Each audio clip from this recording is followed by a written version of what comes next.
Good evening and welcome to the September Smyrna Town Council meeting. Before we move into our meeting agenda and I call the meeting to order, we have two citizens' comments tonight.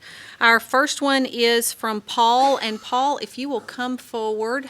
I am not going to attempt your last name. I'll let you do that for us, but if you'll also state your address for us for the record, and you will have 3 minutes. So they call me Paul Z for a reason. My last name is Ziglewski, and I live at 6009 Eugene Drive, and I prepared everything in writing because 3 minutes I will be very quick.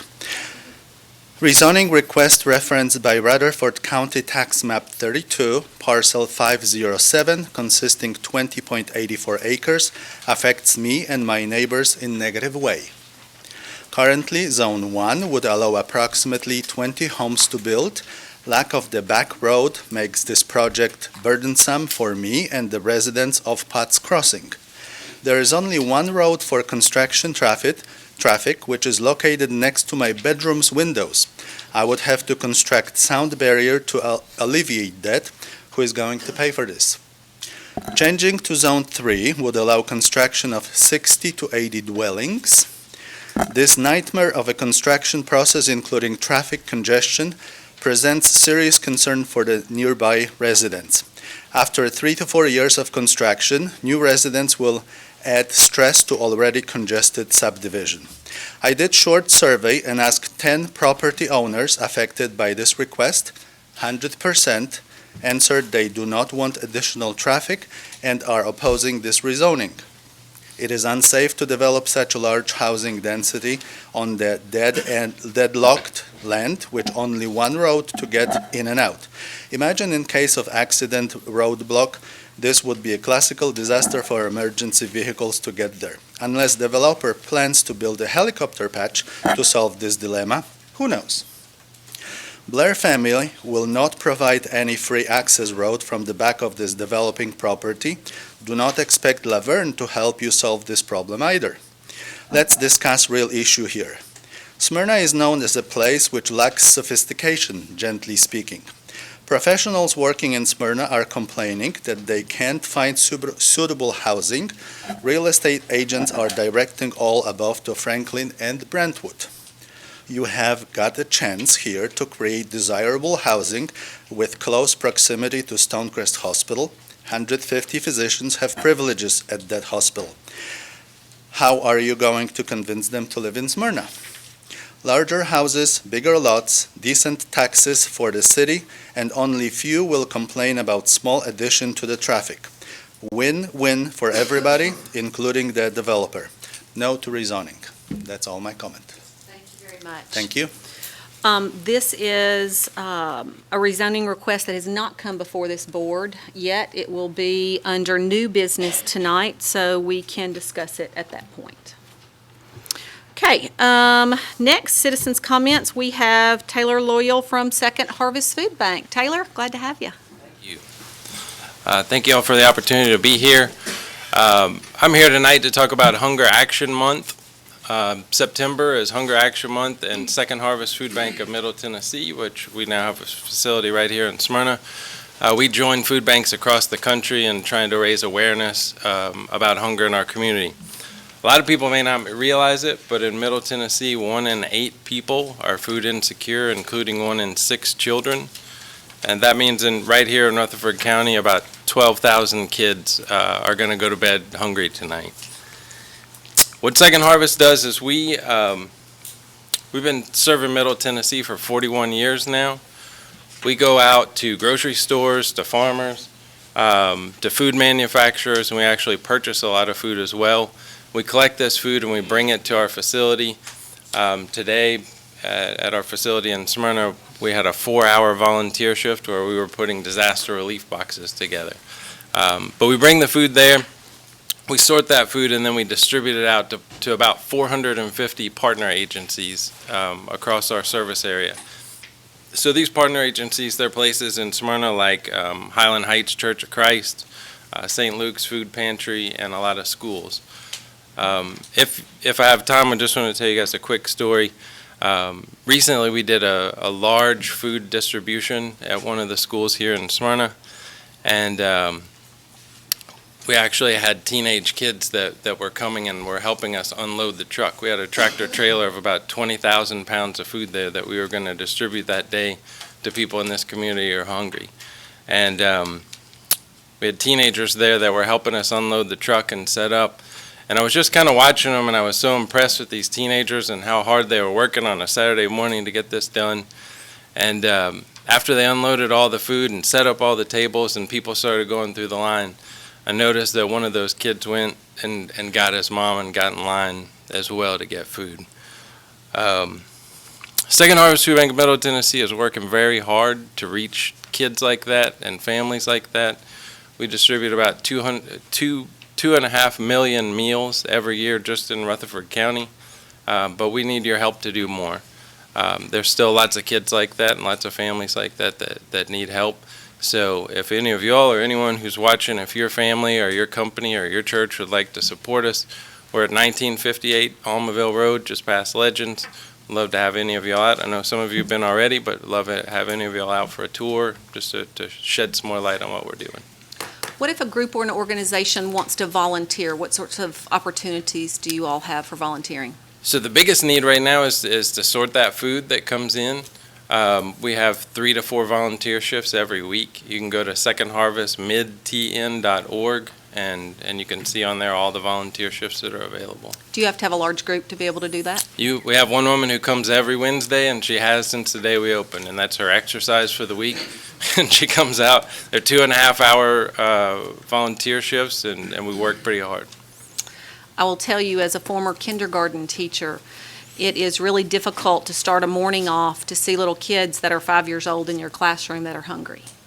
How do we expect them to sit at that desk and learn when their little stomach's growling because they've not had a meal the night before, and they're lucky if they've gotten to school to have breakfast? So anything as a community that we can do to help our neighbors is what makes Smyrna a great place to live. So I encourage you to volunteer or to contribute to this organization. It's something that definitely helps citizens that are probably right in your neighborhood that you have no idea are struggling. So, thanks. Thank you. Council, anything? Okay, then I will call this meeting to order. Before I ask you to stand for prayer and pledge, I'm going to ask Stan Foster, who's the youth minister at Highland Heights Church of Christ, to come forward, and I'm going to kind of put you on the spot a little bit. So tell us a little bit about yourself. I'm Stan Foster. Yeah, I'm tall. Me, my wife, my 2 baby boys moved here 4 months ago from Portland, Tennessee. And we couldn't be happier to be a part of the community here at Smyrna. We are hosting a free food giveaway, thanks to Second Harvest Food Bank, this Saturday morning at 9 a.m. Free food to absolutely anybody who needs it. And I think I have the best job in the world. I feel like I'm living the dream. Every day is a gift, and I thank you for the opportunity to be before you tonight. Well, we are really excited to have you here in town. There are so many opportunities for you and your family to get involved, and I think you will fit right into the community, and I think you'll find that it's a pretty great place to live. Yes. Absolutely. So Stan's going to do our prayer, and Rex Gaither, our finance director, is going to do the pledge. If you'll stand with us, please. Father, we thank you for tonight, and I thank you for these servants in front of me who have chosen to put others' needs and wants above their own. And with a day like we have tomorrow coming up, September the 11th, we thank you for men and women who rush in to help others while others run away because of fear and harm. God, help us to put others before ourselves. Help us put the needs and wants of this great town of Smyrna ahead of our own, to be kind spirits, to be thankful, to be grateful, and to know that every single day that you give us, it's an absolute gift to be alive, and may we always say thankful. And thank you for what you've done for us. Can't wait to be with you forever, but while we are here on this earth, living in this town of Smyrna, help us to help other people. In Jesus' name, amen. Amen. Place the flag, please. I pledge allegiance to the flag of the United States of America and to the republic for which it stands, one nation under God, indivisible, with liberty and justice for all. Thanks, Diane and Rex. Miss Diane, if you'll do roll call for us. Councilman Cole, Yes, ma'am. Councilman Morrell, Here. Councilwoman Peebles. Here. Councilman Short. Here. Councilman Sullivan. Here. Vice Mayor Atkins. Here. Mayor Reed. Here. We will move on to item 3, which is approval or corrections of the minutes of the August 13th, 2019 and August 29th, 2019 meetings. Jeff, are these in order? They're in order, ma'am. We have the minutes for these 2 meetings. Are there any additions or corrections? Move to approve the minutes, Mayor. A motion, do we have a second? Second. Motion and a second, any discussion? All in favor say aye. Aye. Any opposed? Minutes pass. Brian, correspondence or communication? Nothing this evening. Okay, we do have a recognition. We have a proclamation for Hunger Action Month. And Miss Diane, I'm going to call on you for our proclamation, please. Whereas 1 in every 8 people in Middle Tennessee struggle with hunger and food insecurity, including 1 in every 6 children. And whereas children from families struggling with hunger may be more likely to repeat a grade in elementary school, experience developmental impairments in areas like language and motor skills, and have more social and behavioral problems. And whereas the month of September has been designated as Hunger Action Month in order to bring attention to the reality of food insecurity and promote ways for individuals to get involved in the movement to end hunger. And whereas since 1978, Second Harvest Food Bank of Middle Tennessee has been a vehicle for its funders, partners, and volunteers to make a meaningful impact on hunger in the community. And whereas Second Harvest Food Bank of Middle Tennessee provides more than 2.3 million meals annually for children, seniors, and families in Rutherford County. And whereas food banks across the country, including Second Harvest Food Bank, will host events and activities throughout the month of September to bring awareness and attention to the issue of hunger and encourage the involvement of our community to help solve hunger. Now, therefore, I, Mary Esther Reed, Mayor of the Town of Smyrna, do hereby proclaim September as Hunger Action Month in the Town of Smyrna, and would like to express our gratitude to Second Harvest Food Bank for their commitment to our community. Proclaimed this 10th day of September, 2019. Taylor, if you'll come forward.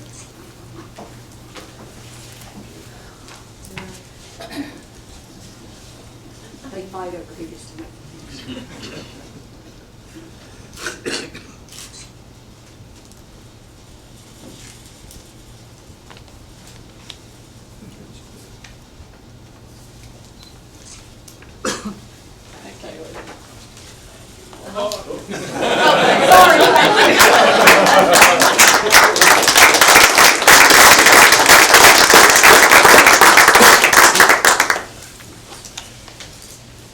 Okay, we will move into, any other awards or recognitions, Brian? Not at this time, Mayor. Okay, we'll move into our consent agenda.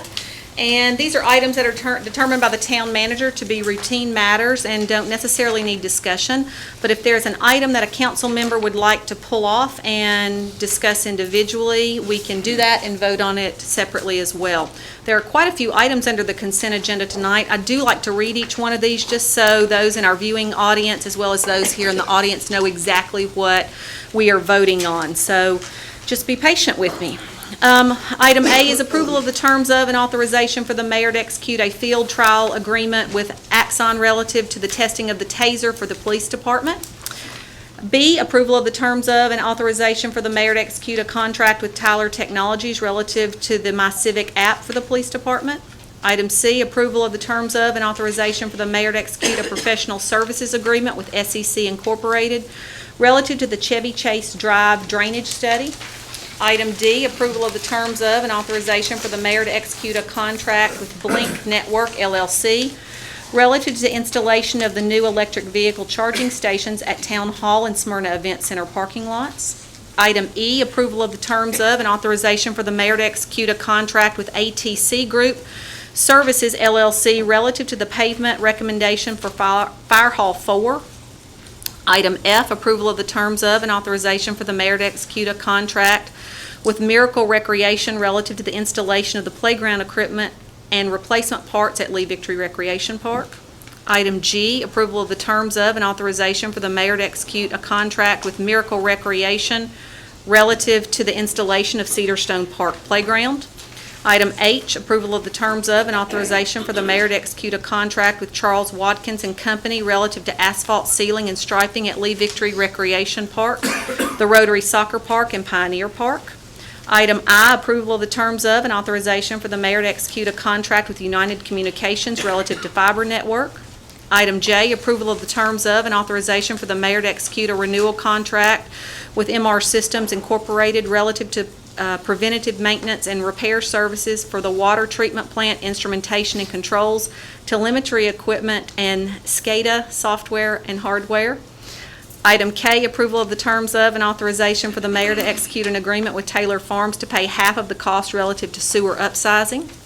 Item L, approval of the terms of and authorization for the mayor to execute a contract with Boatman Construction Company Incorporated relative to the construction services for the Taylor Farms sewer upsizing project. Item M, approval of the terms of and authorization for the mayor to execute a representation agreement with Caius, Rogers, Barger, Holder, and King relative to the representation of the town of Smyrna.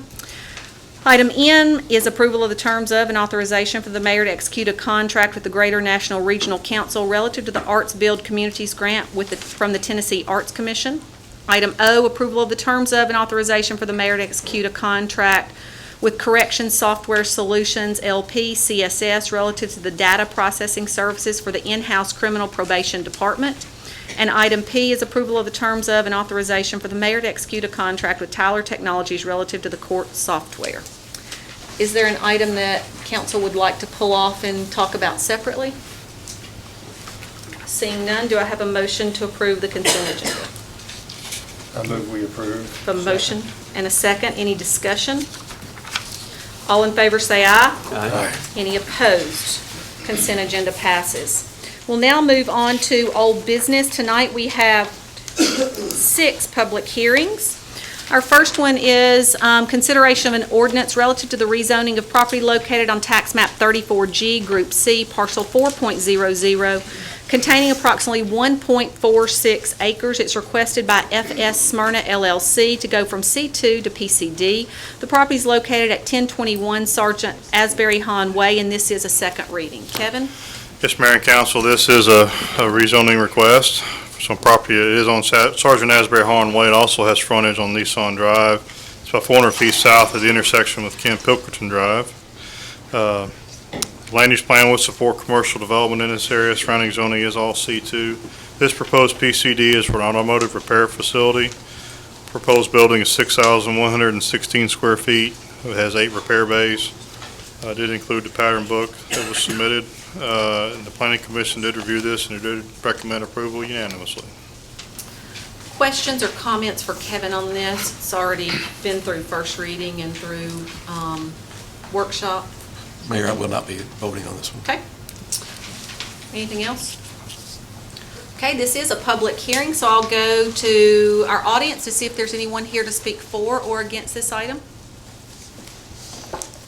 If you'll come forward and state your name and address, and if you are here representing someone, if you'll let us know that. Yes, my name is Bob Gage. I'm with GBT Realty. We are the developers for this project. I'd be more than happy to answer any questions if you have any. Any questions? See none. Thank you. Thank you. Anyone else to speak for or against this item? Seeing no one, I will close this public hearing and go to the council for a motion. Move to approve. A motion to approve. Do we have a second? Second. A motion is second. Any discussion? All in favor say aye. Aye. Any opposed? And we had one abstention. Our next public hearing is a consideration of an ordinance relative to the rezoning of property located on tax map 54, parcel 15.00, containing approximately 47.72 acres. It's requested by NVR, doing business as Ryan Homes, on behalf of Sean Collins to go from R3 to PRD. The property is located at 8916 Rocky Fork Amable Road, and this is a second reading. Kevin? Yeah, this is a rezoning request for 148 lot, single-family residential development. This is one that has been before you on first reading already, and nothing has changed on it since you looked at it on first reading. This is on Rocky Fork Elmville Road, kind of northwest of the Morton Lane intersection there. Land use plan would support medium-density residential. Surrounding zoning is all RM in Rutherford County. Planning Commission did recommend approval with a couple of conditions regarding some the open space requirements, as well as the sewer would have to come offsite through easements from the Bankside development there. That's all that I have. Questions or comments for Kevin on this since we last looked at it? There's not been any changes. Are there any questions? Okay, seeing none, this also is a public hearing, so I'll go to the public to see if there's anyone here to speak for or against this item. If you'll come forward and state your name and address for us, please. Yes, my name is Joe Gurley. I live at 3542 Morton Lane. Approximately 3/4 of a mile as the crow flies, a mile or so by road. As I've stated before, this body in previous meetings, I'm not opposed to development. I'm not opposed to progress. It's inevitable. I am a bit concerned with the direction of the way we're going out in that particular area. This is just one of several projects. There are several developments that are already well underway, and there are others that are proposed in new business tonight that will significantly add to the traffic load on the rural roads. I'm really concerned about the infrastructure impact. Everything eventually funnels back, for the most part, to Almaville Road, which we know is crowded right now. Rocky Fork Almaville is not a great road. Morton is a pretty good road right now, with the exception of the hill. But with the impact of all the other development and everything, it's going to soon become crowded, including the impact from the new, soon-to-be opened Cedarstone Park out there, and I'm looking forward to that. That'll be a great enhancement to the community, but I am concerned about the lack of any attention to the infrastructure in the area. Thank you. Thank you. Anyone else to speak for or against this item? Seeing no one, we will close the public hearing and go to the council for a motion. Mayor, I will not be participating or voting or discussing.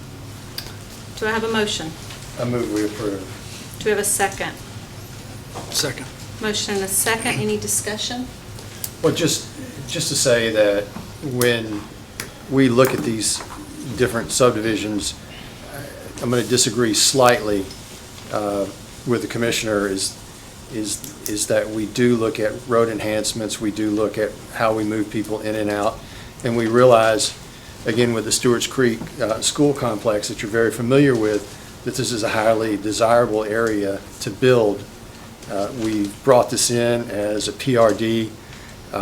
We actually did look at density. Density is lower here. We've got lots of open space here.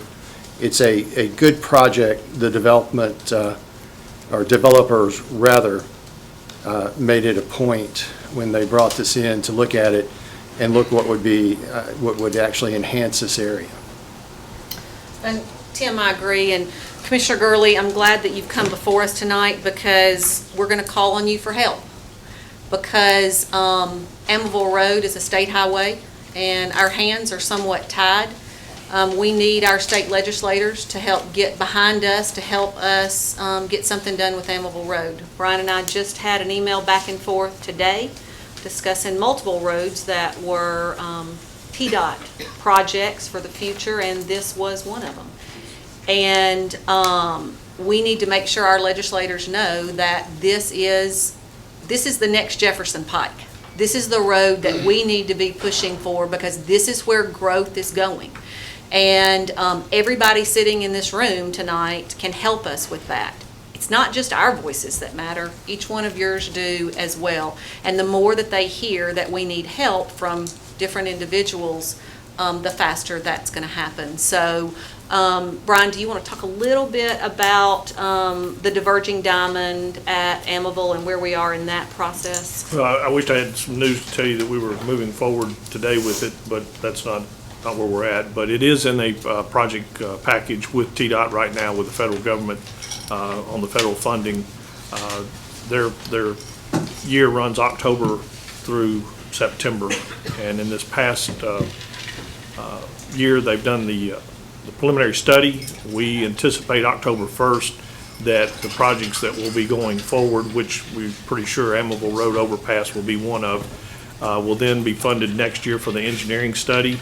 After the engineering study will move to construction. So we feel pretty confident that that project will be in the next 24 months in the TDOT and the federal budget for reconciliation. So we're looking forward to that. So we continue to push forward on a regular basis. We continue to communicate.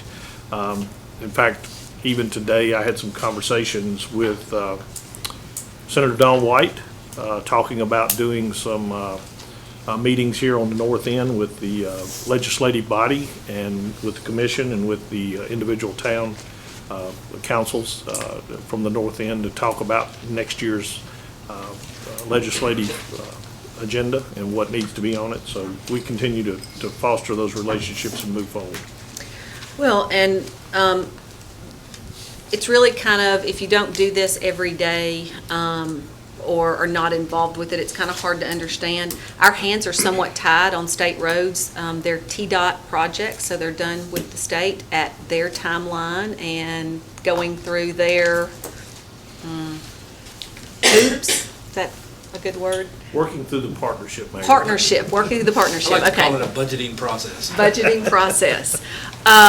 So they are great partners with us. It does not move as fast as we would like it to move, but I just want you all to know, just like Commissioner Gurley, we know that this is a priority, but we just need people's help in getting this pushed forward as quickly as we can. So we are on it, and do see it as a priority. I have a motion and a second, or is there any other discussion? Yeah. Sure. I also wanted to point out, I know that this is a project that was revised somewhat so that it would not be as dense, and I do appreciate that. I still had a concern even from the first reading on the open space usage. And so that's the part that concerned me. I know we have some open space, but a portion of it, or percentage of it, is going to be for the detention ponds, and I'd like to have seen more open space, usable open space. So that would be my concern with the project. That's a good question. Kevin, when we see areas that are marked retention or detention, are these typically filled with water year-round? They wouldn't be filled with water year-round, no, but they are set aside. Typically, I mean, every now and then you do have a development, Woodmont being one, that you do have the permanent water feature there, and Vineyards has a permanent water feature. Typically, though, they do not have water year-round. Yeah, it's usually maybe a significant rain event or something where you would actually see water that was captured there, then eventually it dispersed from there, correct? Right. Okay. But they do meet our requirements. Well, they do have, as far as the space, they do have to add some amenities. I've talked with the developer just prior to this meeting, and they're aware of that, and they're going to take care of that part of it. Would be part of any plat that comes in would have to show that. Okay, any other discussion? All in favor say aye. Aye. Any opposed? I oppose. And we have one abstention. Okay, we'll move on to our next public hearing, which is a consideration of an ordinance relative to the rezoning of property located on tax map 27I, Group D, parcel 4.00, containing approximately 18.57 acres. It's requested by Andrew Steffens to go from PCD to LSO and H1 to PRD with LSO and H1. The property is located on South Lowry Street, and this is a second reading. Kevin? Yes, Mayor and Council, this is a request on South Lowry Street. It does have road frontage as well on Sam Davis Road. This is a land use plan would support downtown development here. Surrounding zoning is a mix of R2, R5, C2, C3, and C4, so quite a few different things here. So this is, of course, is a property you all discussed extensively on first reading. There have been some revised plans that have come to you and are in your packet there that were the developer was attempting to address. Some of the discussion at the last on first reading. And I want to go through all those. I do want to touch, I guess, because of where this property is and where it's at and all. This is a project that there's a piece of property. I've been here, it'll be 20 years next month, and it's something that has been talked about my entire time here. And so I wanted to kind of, I guess, maybe give a little bit of extra discussion more than I would normally do. When anything that comes into this property, I guess, we always looked at it a little more as a department. We always wanted to give it a little bit more review, I guess. And not just partial or the proposed development, but in the context of where it's going to be. We do that with every development, but this one, I guess, especially. And this being in the downtown area, and obviously with my time here, I go back, I could remember the first revitalization that we did 15 plus years ago now, when we put the roundabout in and we did the sidewalks and the parking, and then 5 years or so ago, we enhanced that with additional work on the depot and making it more usable. And even since then, with the Lowry Street overlay, the downtown master plan, with the linear park, we purchased the Tower Wall property with the linear park we're doing there, and with the project we're working with TDOT on the pedestrian crossing at Lowry Street. With all that we're talking about, and all the time and effort and money that the town has spent there, to try to make this an inviting, walkable area.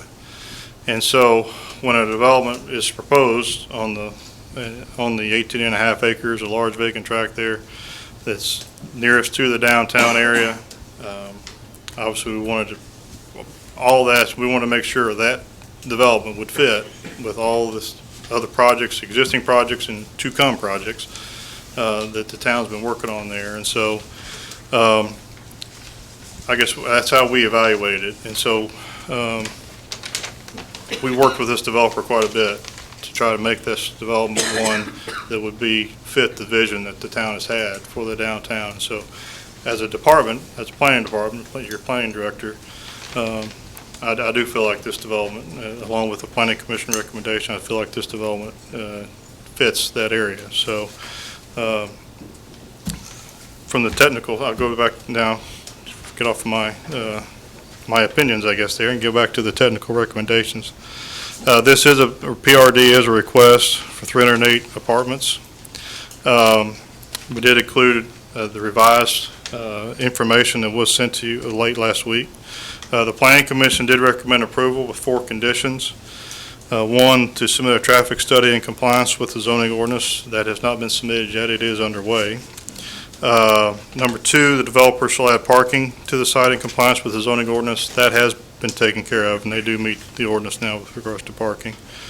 Items 3 and 4 are have to do with the Lowry Street overlay, which this is a part of. Developer has requested an exception to allow building height of 42 feet, where 40 feet is the max allowed by the Lowry Street overlay. The Planning Commission did review this and did recommend the 42 feet be allowed as part of this development. And then the other one, number 4, is that the Lowry Street overlay does suggest a maximum density of 12 units per acre for standalone multifamily projects. This proposed density is above that at 16.59 units per acre. Again, the Planning Commission did review that and did recommend approval of it as it was submitted to you at that density.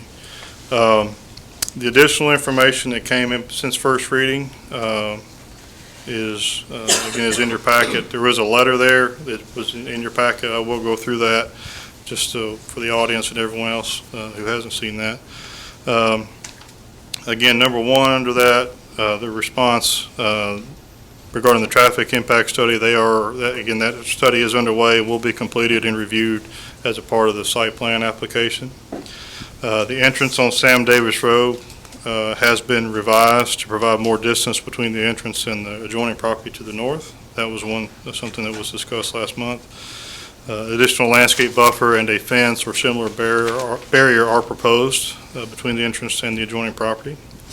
The developer has agreed to put elevators in all the 3-story buildings, which on the drawing are basically buildings 1 through 6, which are the 6 largest buildings there. The carriage units, which are only 2 stories, and are really built more like a townhome type project, somewhat, would not have the elevators, but the other 6 buildings would all have elevators. We did provide them some information with regards to the bus length, and they did an auto turn review with that, and this development does have adequate access and turn for a bus. Mr. Hercules had talked with the school board staff, and they would do internal pickups here, and so they did provide for that, make sure that the bus can make the turn around the roundabout and all that, as well as they provide, are showing a bus stop and pickup area. The 5th one, the developer did agree to dedicate a 35 feet wide area along the southeastern property area. That's the property line next to the town's property there, where the fire department headquarters and the soccer park there. Basically dedicate a 35-foot wide area there to allow for the construction of the stormwater improvements that are planned for that area, as well as pedestrian access that will connect Lowry Street back to the soccer park. In addition to the land area, they are proposing to, or have agreed to provide fees to construct the pedestrian sidewalk, the 10-foot wide concrete sidewalk. Primarily, they provide fees to us. The construction timelines don't match, and we don't want to put a sidewalk in that we have to then tear up to put in the stormwater. So this would correct that issue. And then the last one, as they did provide some additional specifics on the concept of the entrance. That was that area that's in the historic overlay, really landscaping that entrance and that sort of thing. I think this page kind of shows that a little bit better. And so they did provide, that was something that was discussed, and they did provide that information. They did say that this is kind of an idea, is a little bit more conceptual. It's not meant to be the exact final design, but this gives you an idea kind of what their thoughts are Kevin, on just that. to give the TV audience and the viewing audience here and explain to them, give them kind of what we're looking at there. That's Lowry Street. Yeah, this Lowry Street, this area here is the Lowry Street here. And so this would be the main entrance into the development. These would be the two buildings, two main buildings there. And then the bottom part of that page is looking at it from Lowry Street more in the vertical view, showing the height of the buildings and then the landscaping and everything that they're proposing to do between the buildings and the Lowry Street, as well as the entrance into the development. But they're also in that main entrance going about halfway back to the traffic circle. I think there will be a gate that will, for entrance into the community. Correct. And they're proposing to do a stamped concrete to give it more of a cobblestone look street versus just a paved street or a concrete street. And if you'll notice, it's very similar with some off-street parking or on-street parking there on the side. I would say this is pretty similar to what, we see at the Henley Station there in Murfreesboro, where the Goat restaurant's located, to give more of an authentic entrance look. That was one of the things that you asked for. Kevin, was there anything after first reading that we asked for that they didn't step up and do? I don't believe so, no. Okay. Questions or comments for Kevin? As a council over the last couple of years, whether it's during campaign time or other times, I think each one of us has heard over and over, we focus so much on Sam Ridley Parkway. We've got to do something about Lowry. We need to give it a little bit more attention. And it used to be the heart of our community. And you know what? It's starting to build back to that again. The one thing, as we brought the consultants in, that they've told us over and over, the only way this is going to happen is if we get individuals downtown and living downtown, where they can walk to these businesses and restaurants. So I think this is a good partnership, and I don't know what else they could have done more than what we have asked of these developers. I think it's a good project. We do have a public hearing. Is there any other comments or discussion council wants to have before the public hearing? Quick question to Kevin. Kevin, I know that we have the TDOT grant for soft and hardscapes. Hardscapes, you know, of course, sidewalks and the movability factor. When we're looking at this, we're talking about folks in this area and folks that may not necessarily drive somewhere. How does that project with TDOT tie into this, or does it tie into this? Yeah, it would tie into this, yeah, because we're talking about, of course, you have some sidewalks there, would be rehabbing and really bringing those into ADA compliance and all that as part of that project.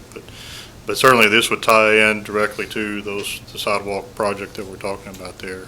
And been working this week on TDOT asked for some additional paperwork, and we're trying to get everything into them to hopefully get the notice to proceed to construction very soon. Will any of this help get folks across Lowry Street? It will, yeah, because they'll have to go down to Washington and cross over, certainly. Is part of the plan there or is there a part of the plan to move across from Washington Street, and how do we get folks? Yeah, well, the crosswalk at Washington Street, and then it would be a median created there in the turn lane at Washington there that's no longer necessary because it's there's no left turn anymore. Create that median there, which would give people a place that if they can't, you know, if they have a disability or something, can't make it across 5 lanes of traffic, they have a place they can stop and then have a refuge there. That'll be part of it. And then once you get across Lowry, there will be the project that we're working with TDOT on the pedestrian crossing at the railroad track too, and make it ADA compliant. Is that, the Washington Street project's moving a little faster, the crosswalk is moving a little faster than the TDOT grant, isn't it? Or are they tied together, do you know? They're not tied together, Yeah. they're completely separate. The Washington, the railroad track pedestrian crossing there is a TDOT funded, TDOT's doing that all together. Okay. I hope that our streetscape project will be underway before that one is. Okay. Other questions or comments before we move to the public hearing? I'd like to say I really appreciate them working with us and getting those things done that we were I'll say I was concerned about from the last time it was brought forward. So I really appreciate them working very hard to make those things happen. Agreed. Can we just reiterate one thing? I know, Brian, I asked you this earlier today. We do know that the school board will go inside. There's a bus stop being... I had a personal meeting with the school superintendent and asked, showed him the project, told him what we were trying to accomplish. He told me beyond a shadow of a doubt, as long as the bus could make the turn, which we've checked with the engineering and it will, and then the developers actually stepped up and said that inside that roundabout, he will also place a bus stop for the children. Right, yeah. So they will be able to go in and come back out, and the school board has agreed to do that. And the other thing that we probably discussed this last meeting, I think, because I've heard Washington Street brought up a couple of times here already this evening, and we need to reiterate that Washington Street, I think, is not affected in any way, shape, form, or fashion about this. There was some concern, I think, from some neighbors over there about a widening of that, if you want to speak to that real quick. No, at this point, we'll look at the traffic study when it comes in with the site plan, but at this point, there is no indication that anything will change on Washington Street. We would anticipate that what will happen is some of the traffic that does utilize that back entrance would turn right to go to Washington Street to get out at the red light. But we also anticipate, knowing what their target market is, several of those vehicles will probably use Sam Davis to get to Nissan and Topre and some of those type businesses. Okay, thank you. Other questions or comments? Okay. This is a public hearing, so I will go to the public to see if there's anyone here to speak for or against this item. If you will come forward, state your name and address, and if you're here representing a company. Very good. Thank you, Mayor, council members. Pleasure to be here this evening for this opportunity. My name's Kevin Gunther with Reagan Smith, 100 East Vine, Murfreesboro, Tennessee. We also have with us this evening Andrew Steffens with Wood Partners. We believe we've responded to all your questions and concerns. We've appreciated the opportunity to work with staff. We're simply here to answer questions if you have any further questions. Other questions? The only question that came to mind is with the gated entrance and a school bus turnaround, how does the bus get in and out of the gate? How does that process work?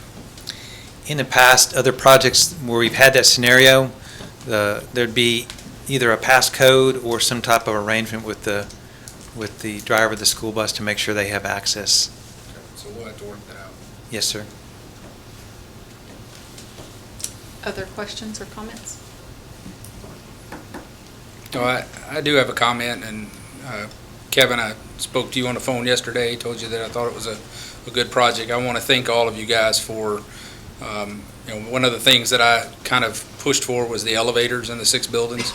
I think that's a great add. That essentially makes all 6 of those buildings and pretty much all of the apartment units available to senior living. And so, we've been kind of talking about that for years here in Smyrna. I have a mother who's in the Mayfield Manor, grandmother is in Mayfield Manor right now. The waiting list to get into senior living in Smyrna is long, and in some cases, they're not even adding names. The list is already so long. So that was kind of my biggest concern was with these being higher-end apartments, if you had facilities or low units that were empty, it would be, I didn't want to be limited to only the 2 front buildings could handle senior living. So I appreciate you guys adding those elevators in all the buildings. Other comments or questions? Kevin, when do you anticipate the traffic study coming back? So we had to wait for school to come back in and settle in. We have our data. We think within the next 2 weeks we'll start to get something more analytical. And we'll still have oversight over that should this go through, correct? Absolutely. The traffic study is, according to our ordinance, has to come at the time that they bring the final plat or the site plan. I'm sorry, I lost my train of thought there. Site plan. And what we'll be able to do is we'll review that, and then part of the town's normal work process is if we question the site plan, then we have the right to get a third party to take a look at it for us and give us any other indications of changes that would need to be made. And that is atypical. If we question traffic study. Traffic study, okay. Yeah, we can then have a third party look at it, and that's typical business practice for us. But does it come back to council then, if that's the, if No, we're questioning? at that point, it would go to the planning commission. Okay. And the need for the traffic study was put on as part of the planning commission's request. So what if it comes back and recommends something, it goes back to the planning commission? I guess we get back into the interpretation of what a serious change to a PUD is, correct? Yes, I think answering your question, yes. Have to be a substantial change. Yes. Right. And they do understand that the traffic study, anything that comes back on the traffic study is subject to the final approval of the site plan. Well, and with this being South Lowry, which is obviously state highway, if there's significant changes, a red light even, anything that's required there, TDOT's going to have to be involved too. So absolutely, could potentially slow you down a lot, depending on what comes out of that. Just curious if we could even see signalization there. It's so close to the next one. That being a 5-lane, 4-lane to the 5th lane turning lane, I don't know that. I'm going off my own opinion here, but I would be very shocked if the warrant showed a stoplight at that intersection. I would too. It may give us, maybe, and we've talked about this, there might be a need for a deceleration lane coming from Murfreesboro through Smyrna for that right in. But I would doubt seriously, with that being a 35-mile-an-hour speed zone, having 2 lanes of traffic movement, that it would even call for that. Yeah, I was actually talking to someone in the community, and they suggested a right-in, right-out only on Lowry. Anybody wanting to go left towards Murfreesboro would have to come out Sam Davis Road. And That would be a worse mistake than coming out on Lowry Street. I think so too, because then it forces you into that one little bottleneck there. Yeah. But you have the option to go down Sam Davis, to go Yeah. over to Washington, to hit the light. Yeah. To then come out and That's turn the left safest if you way. choose to do that. I have the just don't want us utmost- to, I don't want to question the traffic study. We need to let the process work, see what the traffic study comes back. But Well- if we have questions about it, we do have the opportunity to go to third party and review that before it goes to planning commission. And I have the utmost confidence in staff. If you see something that it comes back on the traffic study that doesn't look right, that you will send it to the third party. Absolutely. We review each and every one of those. Yeah. I'd like to echo what Raquel was saying a moment ago. I think the last time we met on this, I think she and I still can't speak for her, I'm speaking for me here, but we talked at length about this, and she and I were the two dissenters on it at the time, and I think we put a lot of levy on you guys just to see if you would do it. And I did, and just to see if we could get it as a best product that we could possibly get. I got to admit, you stepped up to this, and so thank you for, I want to say what she said, thank you for listening, and thank you for doing that. I heard Kevin say this property, when he came along, was there 20 years ago, and it's been there a while. So as good of a product as we can hope or expect to get is what we all want there. I think that's everybody's view.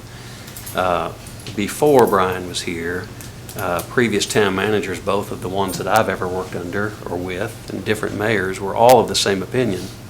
We've got to get life into Lowry Street, or Lowry Street is dying on the vine, and we're kind of seeing that. So my concern is for bringing the life back to Lowry Street. We've said that to you, Brian, when we hired you, and the previous town manager. This is the goal of the town council. Everybody's been heading out to Sam Ridley Parkway to do their business. We'd like to bring people back in the middle of town to do business. And I want to echo what Kevin said. This piece of property has been vacant for over 20 years.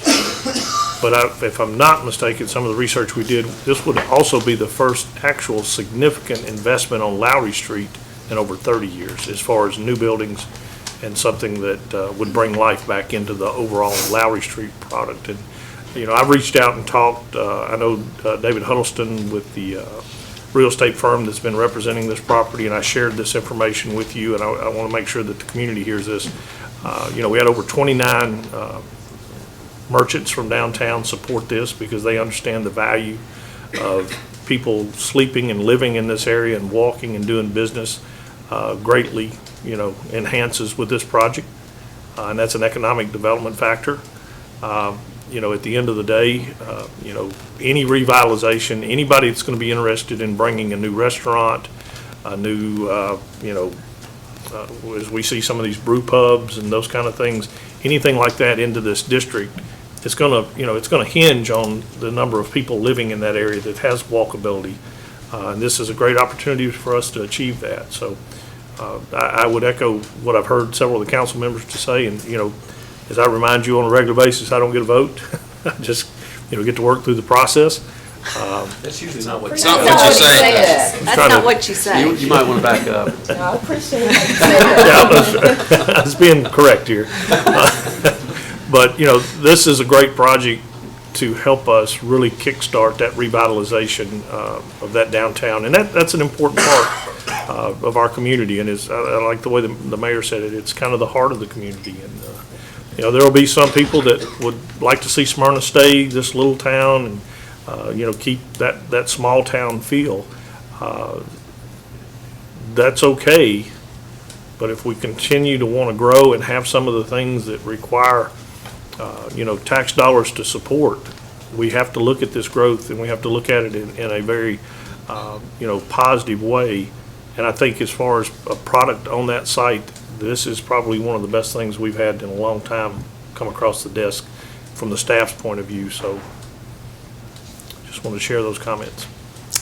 Other thing that I like about this project is this company doesn't come in, build it, and it's gone.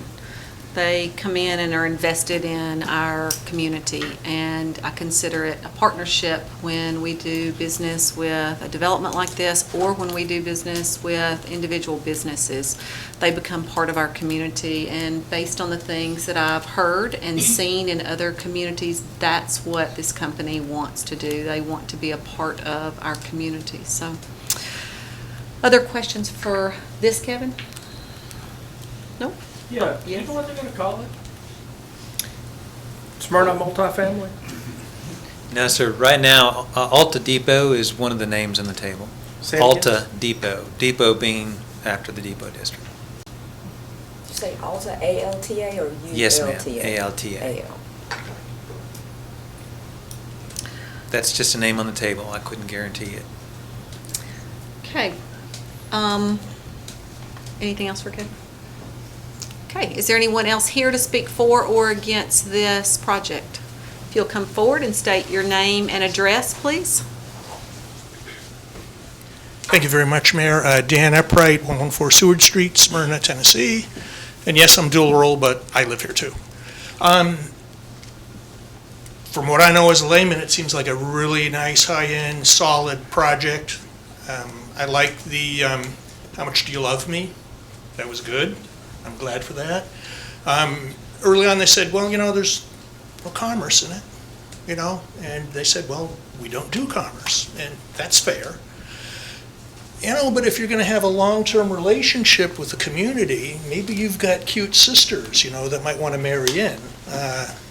If the project leader on this has gotten involved in Germantown and has helped spark plug it, and the depot and helped spark plug it, I imagine he sat in a brew pub or a fine restaurant or a this or a that or bicycle store, and if he has an opportunity to chat it up with some of his contemporaries in the larger Nashville metro, I think that would be a good thing. And I don't know whether or not we want him to come back to the microphone and listen intently and nod gravely and say, oh yeah, of course we're going to do that. But I would like to see that mechanism happen. I mean, it's not like we're provincial or anything like that, and we can't come up with those contacts ourselves. But comes slightly out of our area, has a different look, a different set of eyes, might have some recommendations on some of the other commercial business partners that might come in and further enhance the project. Great, thank you. Anyone else to speak for or against this project? If you'll come forward and state your name and address, please. My name is Joe Gurley. I live at 3542 Morton Lane, and I just want to take the opportunity to compliment the council on this development. I think it's a good development. Believe it or not, I can remember riding my bicycle around downtown as a 7-year-old. It was a friendly place. About 40 years ago, wasn't it, Joe? That was a few years ago because I'm an old man, and I'm proud of it. I hope to live a few years longer. But it was a good place. You could ride your bike around. You had Berry's Drug. You could go to the bank. You could go to the grocery store. You could do whatever you didn't have to worry about anything. It was, that's what we need to bring back. And I've been experiencing in the last few months a few of the businesses downtown, and we're getting some good businesses downtown, and we need to encourage this. So I just say thank you. It's a good project, and I compliment you on it. Thank you, Commissioner. Anyone else to speak for or against this project?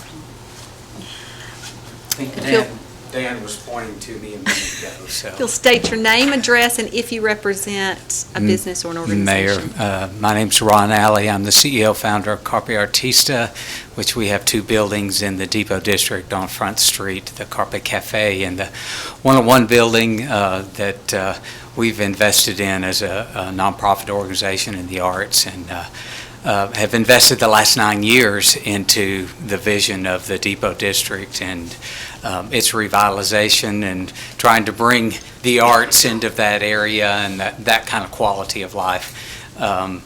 Thank you, council and staff of the town for allowing myself and some of my staff to be involved in the vision casting and the vision development in the past for this area. And we're grateful for that.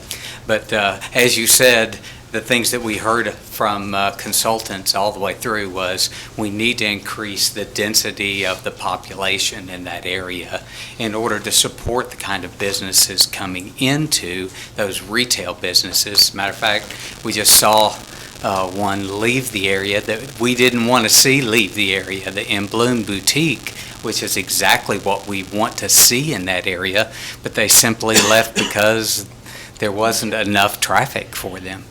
This project will help bring that kind of traffic to support the businesses and those of us who are there. I've been talking with the business owners down there, with Faded University. I see Marquise here, and with Jeremy Bird at Front Street Signs, and of course Marty and Janelle at Gennardi's, the ice cream place. We're excited about this development, what it means to bringing to our town that further development and the things that this is going to spark in that area. So thank you for all the work that you've done. We've had the opportunity to meet with Andrew and with Andrew Steffens and his assistant, and we're excited about that partnership because they want to be involved in our community, want to involve some of our artists perhaps in some spaces within this development, and so we're really excited about that.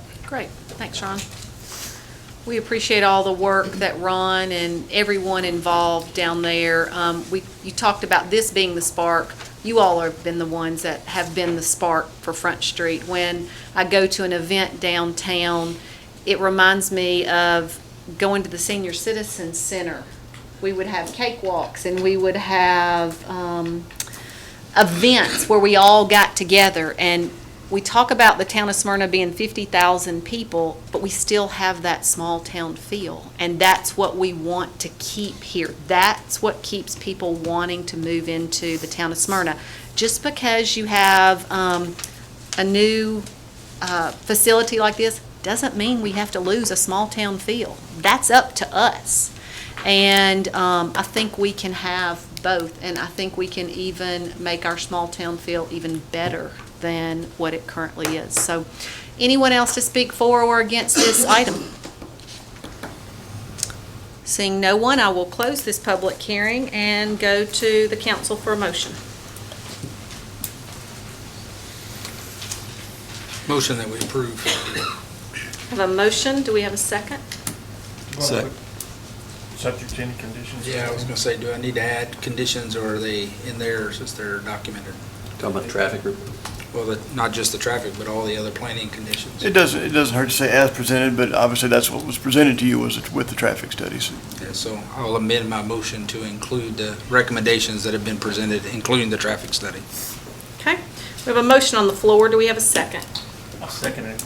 A motion and a second. Any discussion? I would like to thank Ron and Steve and some of his group. I mean, you did that just a moment ago. Ron, I don't know how many years ago it was that you shared this vision, and starting to see a lot of that come to fruition now, so I think it's pretty neat. So, that's all. Any other discussion? All in favor say aye. Aye. Any opposed? Motion passes. Item D, this is our fourth public hearing. This is a consideration of an ordinance relative to the rezoning of property located on tax map 28, part of parcel 67.01, containing approximately 2.83 acres. It's requested by Jarrett Bell to go from C2 to C2 with an H2 overlay. The property is located on Potomac Place, and this is a second reading. Kevin? Yes, this is a request to not really rezone the property. It's just to add a layer of zoning to the property to put a height overlay here.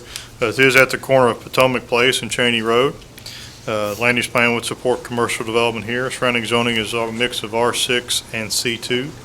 This request is to add the height overlay to allow for a 5-story, 102-room Courtyard by Marriott Hotel. which would exceed the maximum height allowed in the C2 zone, which is 40 feet. This proposal is to have the total height would be 59 feet, but the height to the top of the occupied space is 54 feet. The Planning Commission did review this and did recommend approval. Questions for Kevin on this? We've discussed this quite a bit.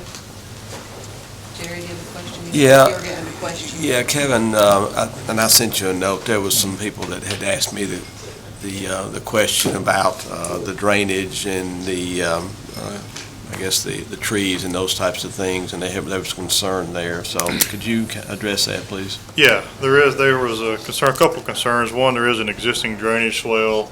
It's really on, it's on the townhome property directly to the north. It is actually on their property. It was put in as part of that development.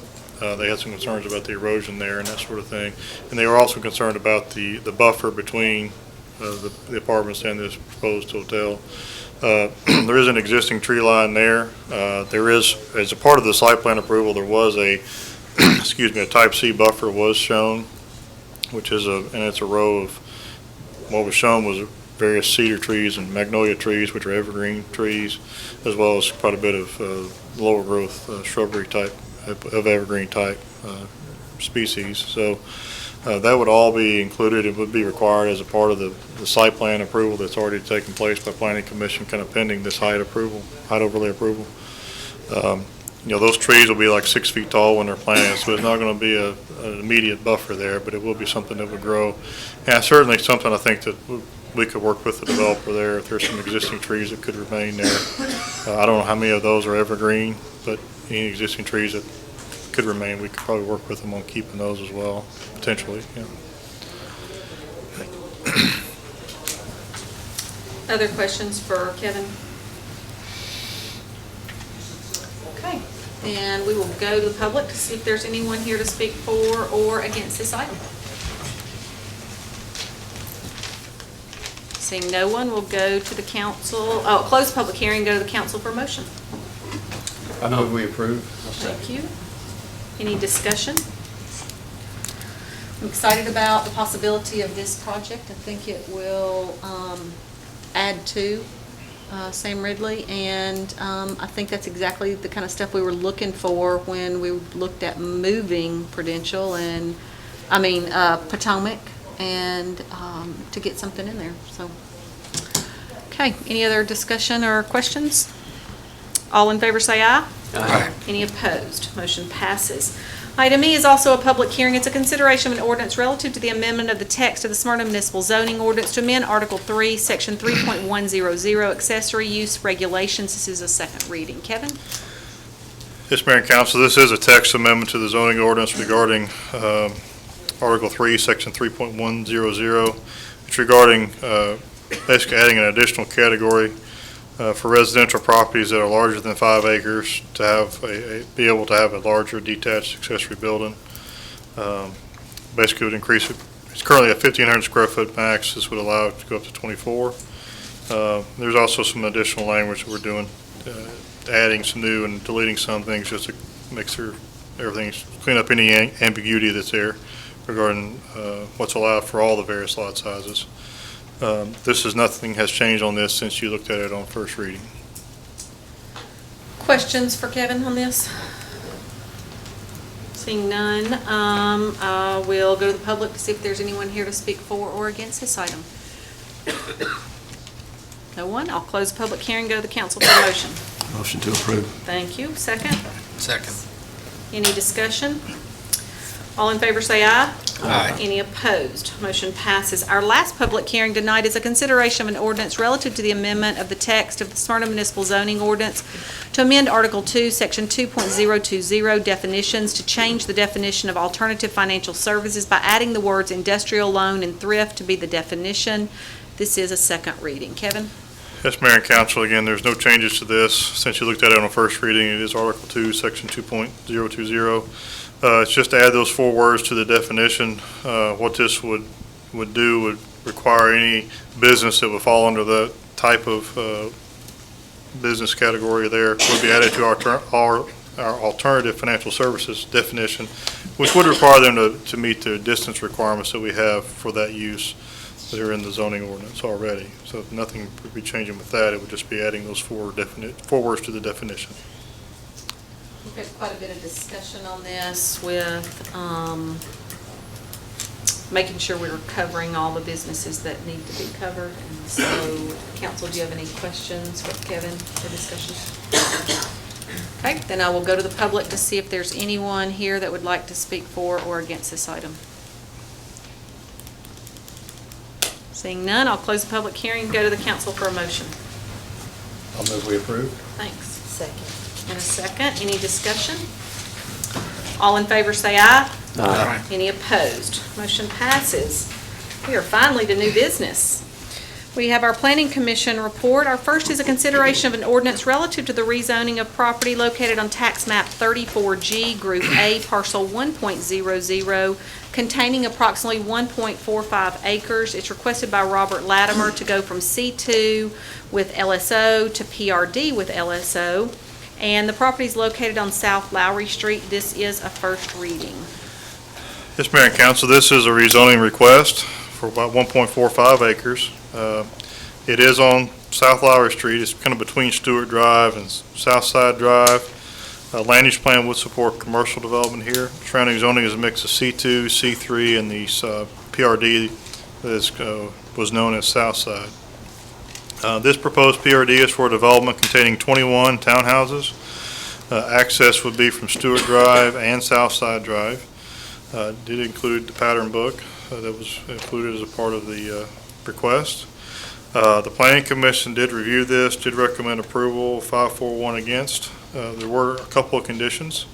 The developer did request approval to have a dog park as an amenity in lieu of the playground area that would be required by the zoning ordinance, and the Planning Commission did recommend approval of this PRD with that being in place.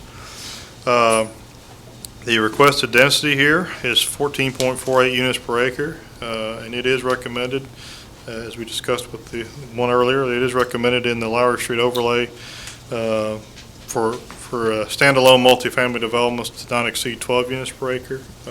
The maximum number of units at that density would be 17. So the Planning Commission did recommend approval of the PRD at the requested density with the 21 units. This is a part of the Lowry Street overlay, so we did review it. In addition to the normal PRD requirements, we did look at it from the Lowry Street overlay as well. And what they are proposing with the layout, with where the units, 15 of the 21 units would be along Lowry Street and would be facing Lowry Street. You would have some other units in the back that would be behind there, but I believe, yeah, this kind of shows it. There's 6 units in the back. The units in the front would face Lowry Street and would be rear-loaded garages, as well as 2 additional parking spaces per unit, as we've discussed on other projects as well. And so we did review it with that in mind as well. So that's all that I've got. Questions for Kevin on this? Kevin, it's not obvious, or at least I can't find it. Between this development and the R1, that's kind of, I guess, the back left corner of this property, what type of buffer will be required there? And is it outlined in here somewhere? I'm not seeing it. There's not any R1 here on this. It's That actually house is commercial? The houses, that entire neighborhood, Stewart Drive, Eastland, Circle Drive, that entire neighborhood was zoned commercial in the early 90s. Okay. Oh, I see now. A few of them have come back, and we have rezoned them back to an R3, a couple of the lots. A couple of the lots in there are used for commercial, or have been in the past. I don't know if they still are. There was a daycare in one of those houses at one time. But that entire area is C2. The property to the rear is the existing PRD, the townhomes there, and then you have C3 across the street. Okay, yeah, I see it. Other questions? You know, with the development behind it, you know, we've looked at going to commercial with this before, and I can see why they don't want to do that, but because it's facing Lowry Street, I think it's important that it, what shall we say, put on a good face. And when I look at the front elevations that are expressed here, there's a little bitty, and they look good in the drawings and everything like that, but there's a little note down here at the bottom, and it says, "The elevations of the homes will vary across the development. The images above are meant to convey the general appearance and functionality of the homes." And then I think on the next page, and it says suggested typical architectural features, embellishments. So it's saying suggested, so that's not necessarily what it's going to look like, and I really would like it to be firmed up as to what the front elevations are going to present to the Lowry Street overlay when it gets down to it. Yeah, what they're proposing is consistent with what we would want to see in Lowry Street overlay. I mean, but if you would like them to, that is something that perhaps maybe by second reading we get some additional revised language on that. Here's the third place it says it. There's a box that says note, elevations, renderings, and details as drawn by James and Associates are conceptual in nature only to convey design intent, not to be construed as working drawings. And that's all I'm saying. I would like to see it firmed up as to something a little more. You want to know the actual? Yeah, I want to see what the actual pictures, or what the elevation's going to look like. You mean as far as color palettes and things such as that? Well, the way I interpret it, these nice little cornices and all this other stuff may not actually appear on there. I think from the planning's perspective, what we were looking at, does it, number one, meet design review, and is it consistent with the area? And Kevin just said it did, and, I was looking at the brick, stone, cement board siding, cement board siding in the dormers and gables, so it is outlining that there are actually dormers and gables that are going to be there. And I kind of go back to what we looked at that Steve pointed out in the previous meeting, where we were looking at a townhome rendering, and it had some of the different configurations and whatnot, and seeing that there was a varied amount, it seemed to be in keeping with that.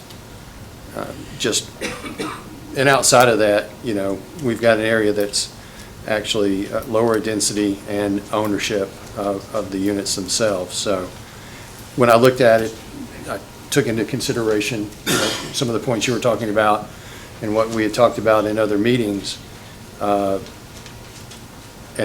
And again, realizing this was part of the Lowry Street overlay and that we're trying to get growth here. We've got a shopping center just around the corner from this. Seemed like a good fit. And one other thing that struck me, this originally came in with retail bottom, commercial type bottom, and then livability over top. And Brian had a conversation with a developer in Nashville, and I think maybe even in the Germantown area, and what they were finding at was they were building projects that had commercial on the bottom that weren't getting leased, and the reason they weren't getting leased was the cost per square foot to lease it was so much more than they could go to an existing building. And we've got some existing vacancies there. So taking that into effect, or into account rather, that's why I ultimately voted yes on it. And, I'm sure it's that when they bring it in at site, it's something that we can also look at too to make sure your concerns are addressed. Well, I completely understand what you're saying, and I understand why they went away from the commercial, and I don't disagree with that in the least. All I'm saying is that this doesn't have to look like this right here. And that's one of the things about having a planned development is that we can be completely assured of what the final product is going to be. And I think with this one's location and everything like that, it's very important that we see what it's going to look like. I just don't like that 3 different places in here it says this may not be what it is. Maybe more, that's all I found. But at site, we'll have the opportunity to make final approval on that, correct? Surely the site plan, when the elevations would come in. We're approving the elevations that are being brought in, correct? With the site plan, certainly, Yeah. yeah. And those will be, and I think some of these are, I mean, that one in the box is one of those kind of just kind of a disclaimer to the arch, because you can't build off these plans, obviously, and I think that was, that one on page 13, that's really all that one is. That these aren't meant to be plans you build off of. I mean, like I said, we can, if you all want to approve this on first reading, we can request some additional, more definitive elevations if that's before second reading, certainly. That's all I'm asking for right there. Are you putting that in the form of a motion? We'll put it in the form of a motion that, move that we approve this pending the firmed up elevation drawings. Do I have a second? Second. Discussion? All in favor say aye. Aye. Any opposed? Motion passes. New business, item 2 is consideration of an ordinance relative to the rezoning of property located on tax map 34, parcel 23.00, containing approximately 52/100 of an acre, requested by Nicole Bird to go from I-3 to R1. The property is located on Wade Herod Road, and this is a first reading. Kevin? This is a rezoning request on Wade Herod Road. There's about 3 different segments of Wade Herod in town. This is the westernmost piece of it, west of Sam Griffin there. It's 52/100 of an acre. It's currently zoned I-3. The land use plan would support heavy industrial development here. The surrounding zoning is all I-3. The requested rezoning is to go from I-3 to R1. The Planning Commission did review this and did recommend denial of it unanimously. Questions for Kevin on this? So the closest R1 is across the tracks. Yes. Yeah, across Lowry and the tracks. Completely across Lowry, across the railroad tracks, off and- Chicken Pike. And I'll say this, when you have an individual coming in, one of the hardest things to do on a planning commission is say no to an individual when they're proposing a residential. But when you flip this over, and this was all residential, and we were gonna drop an I-3 in the middle of it, it wouldn't make sense. So it's just not a fit for an industrial area. And we actually have safety concerns that were brought out by a member of the heavy industrial traffic that goes through there and operating private vehicles, or if you had children in the area or whatnot, it would make it even more so. Well, in addition to that, I think we were made aware that the I-3 that horseshoes around this property has a heavy shopper looking at it right now. You could end up having some blasting and things like that have to take place over there. But I agree with Tim, it's, you're talking about a spot zone, that is a spot zone right there, so. Yeah, I mean, This wasn't a good fit. If we were looking to zone I-3, we generally wouldn't let I-3 butt up to R1, so why would we put R1 in the middle of I-3? It just doesn't make a lot of sense. Do I have a motion? Make a motion to deny. A motion to deny. Do I have a second? Second. Based on zoning. Have a second? Any discussion? All in favor say aye. Aye. Any opposed? Motion to deny passes. Item 3 under new business is consideration of an ordinance relative to the rezoning of properties located on tax map 54, parcels 12.01, 13.01, 15.01, 15.03, 15.04, 15.05, 15.06, 15.11, 15.12, and 15.22, and tax map 55A, Group B, parcel 1.00, containing approximately 89.2 acres. It's requested by Jerry Butler to go from R3 to PRD. The properties are located between Jericho Street and Kedron Church Road, and this is a first reading. Kevin? Mr. Mayor and Council, this is a request to rezone. There's about 11 tracts there, all totaling the 89.2 acres. To rezone them to a PRD. The land use area, plan for the area would support medium-density, single-family residential development here. Surrounding zoning is R3 in town and RM in Rutherford County. The proposed PRD is for a 249-lot, single-family residential development. This would be additional phases of the Bankside development, which is already underway and currently being built in. Access would be from the existing Bankside development via 3 different locations, as well as a new connection to Kedron Church Road. I did attach the pattern book that was submitted as a part of this request. The Planning Commission did review this, did recommend approval with several conditions. One, to submit a traffic study in compliance with the zoning ordinance, and as a part of that, to include a signal warrant analysis for the Jericho Street Morton Lane intersection. We had made the recommendation that all the roads intersect perpendicular to the existing and proposed roads. The floodplain boundary on the drawings that were submitted do not extend through the entire project, even though it does in reality do that, so we did ask them to show that on the drawings.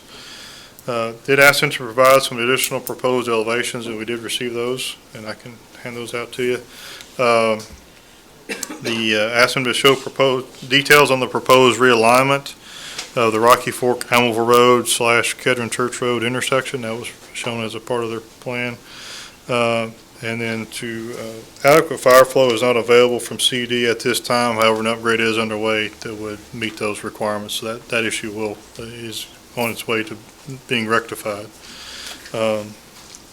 Again, we did review this quite a bit the other night with regards to various things. So I'm here to answer any questions that you may have.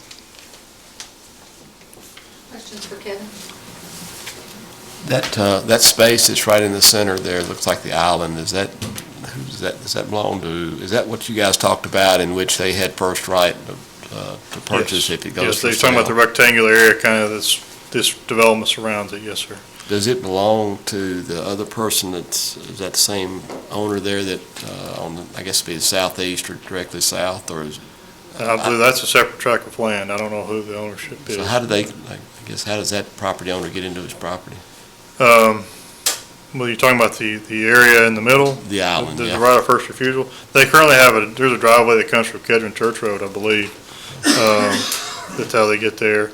As of this development, we did ask them, and they did show that. It's on one of the drawings that you have. They will be adding when Bankside Drive gets extended through there will be a driveway that's where their driveway will come from at that point, once that road gets built. But That's the 20-foot access easement off off of, yes, right here, in this area right here, I believe is where it was shown. Bankside Drive, actually, is what that is. isn't it? Yes. That they would have a driveway there as this development occurs. Is there anything existing on that property now? There's a house. There's a house on that area, and there's some houses on some of these other tracks too as well that are. Well, how do they access their house today? They're from Kedron Church Road through, I think there's a kind of a common driveway that serves a few houses there. There's members of the same family.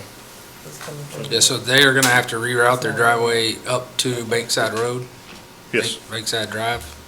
At some point, yes. If they If still, you zoom in on the picture, you can see the driveway kinda goes off to the west. Right. It doesn't go up to Bankside. Right. As I recall, in Planning Commission, this was somebody who's owned this property for a while and just wanted to stay there. Yeah. Just wanted to live life there until they were ready to move on. So- My only other question still on Bankside Drive is where it intersects into Kedron Church Road. Kedron Church Road is barely a road. On the right side, it drives through the creek, and on the left side, it's creates kind of a blind drive coming out onto Rocky Fork Almaville Road. So Right. are there any plans for improvements to either one of those intersections? If they're gonna allow that as a back entrance, that road's probably gonna have to be improved. Yeah, that was discussed quite a bit the other night at the Planning Commission. Kedron Church Road, as it exists today, is still a county road. It's not in the city. We did discuss possibility of maybe the city should consider annexing it. That way we would have control.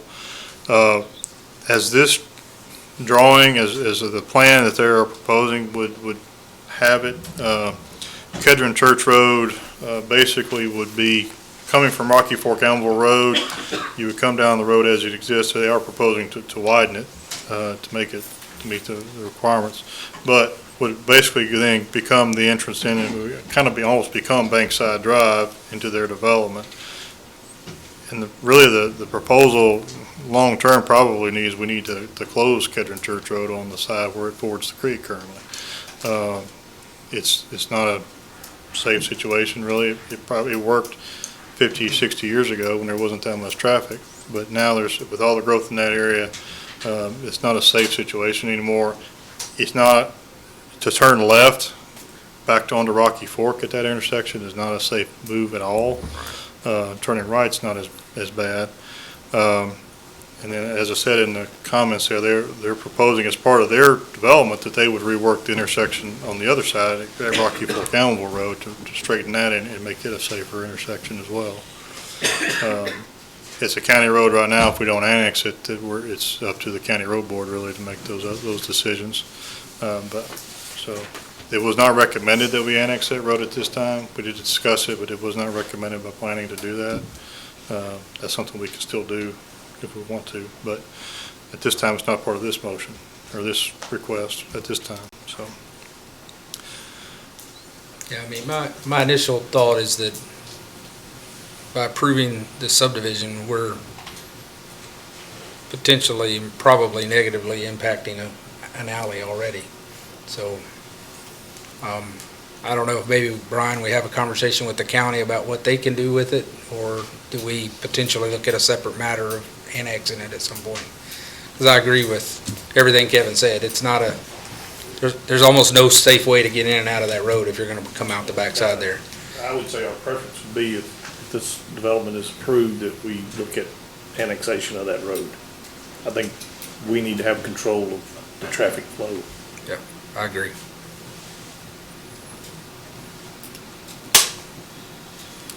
So did you say, Kevin, that's not part of what we're voting on today? That would have to come as a separate item on the agenda? Yeah, we would need and we could, and if you all would like us to, we can consider that at the next planning commission and can bring it to you next month. Could I add it now as part of the approval? Really It's not understand, an it really needs, annexation, really, is it? this is a rezoning request. The annexation really needs to come from planning first, under state law, so. Because they'll need to recommend a plan of services, even though it's just annexing a road, that we would have to look at a plan of services. So. Duly noted, though. Yeah. Tim or Mark, anything you want to add about this? The only thing that was brought up the other night that we talked about was, I know currently our council, and we've had a couple of meetings, we've got more meetings coming to talk about what our future needs to look like with lots and density and so forth. So, but Regina the other night made a comment that she said, does it meet our regulations? So I would ask that question back to Kevin. Kevin, does it meet our regulations? I mean, as our regulations stand today, yes, sir, they do, yeah. Okay. With the conditions that were recommended by planning. Yeah, I noticed there were a few things on there that, going forward, we may want to change, but as they are today, it does meet them. I noticed that too. So the first things I was looking at, side setbacks and things like that. Yeah. We're looking at that pretty close now. Yeah. Why? Other comments or questions? There's been a couple of developments where, over the last couple of years, where we have asked for a developer to take a look at something that was actually off of his site to bring it up to a standard so that it wouldn't be detrimental to all the people around him. And I'm not sure that there doesn't need to be some buy-in on the Kedron Church Road. I mean, because that's a lot of people that it's going to dump from the whole subdivision plus the rest of Bankside for anybody that wants to go over there to Rocky Fork Road. And there's not another outlet besides that one that goes to Rocky Fork Road. And, it just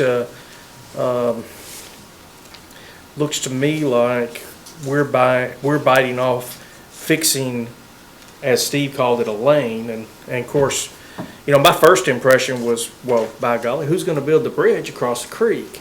But, recognizing the fact that Kedron Church dumps into Rocky Fork Allenville, which then, is right around the corner from where Rocky Fork intersects, that may not be necessary. Of course, all my life and going to Kedron Church, it was always, you know, I can remember driving down through the creek and going right there to the church, and it's just really, you know, it's very fond memories. And picking up the Buckeyes in the churchyard and all that other kind of stuff. If you've never been to Kedron Church, you've missed out on a part of life, I'm telling you.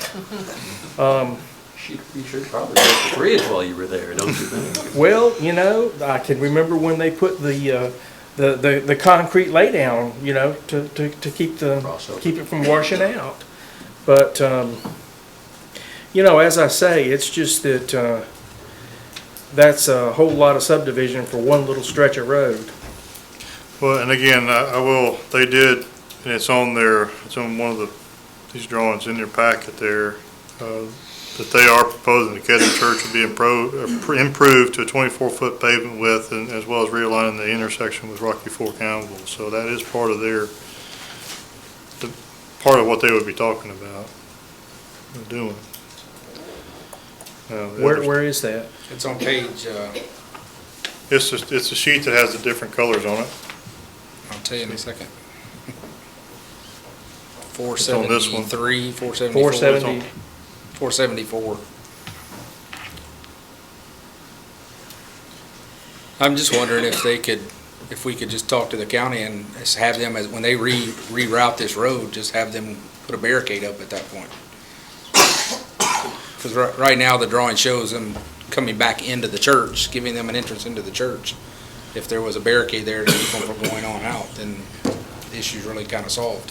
Yeah, I think the plan, what they're showing in this drawing, is really that, again, the Bankside Drive kind of becomes kind of that road, and you would have, the church would actually come in and make a left turn, come and go up to their church. Yeah, it looks like almost like a four-way stop there now. Right. With the design. Right. So if you literally just kept people from making a right turn off of the end of that road to go through the creek, then you Right. kind of stop the issue. Yeah, and I don't think it's the intent. I can see where it kind of looks like it might. I don't think the intent was necessarily that road would connect to Kedron Church. You would just have the one connection, I believe.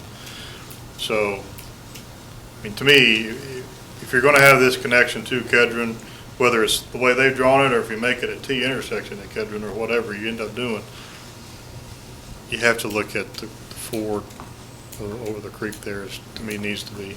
I know it's got a lot of memories and fond memories for a lot of folks, but You know it's what'll just not happen a- though, people come out of the subdivision, Right.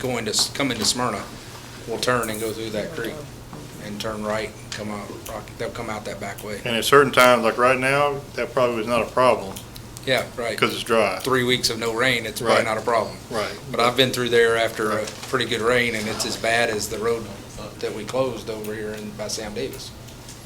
Why don't we let Brian and staff have discussion about that and get back to us on that during,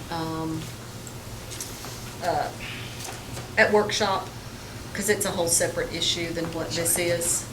And we can move forward with, or we can look at that portion at workshop next time. Does that give y'all enough time? I think so.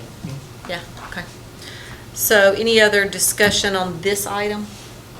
The fire flow, when is that supposed to be done before they start building here? They'll be, before they can get a building permit, it'll have to be done. It's basically, my understanding is it's basically done. It's just got to be turned on almost. I mean, I think it's really, that should not be an issue. They've been doing a lot of work out there all along Rocky It is Fork. subject to that.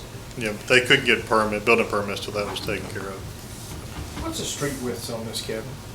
There's no on-street parking, is there? There's no on-street parking, no, sir. They've added parking spots, but There's 3 spaces per lot in addition to the garage, and then there's I think there's 124 spaces kind of scattered around the development and near some of the open space amenities and that sort of things.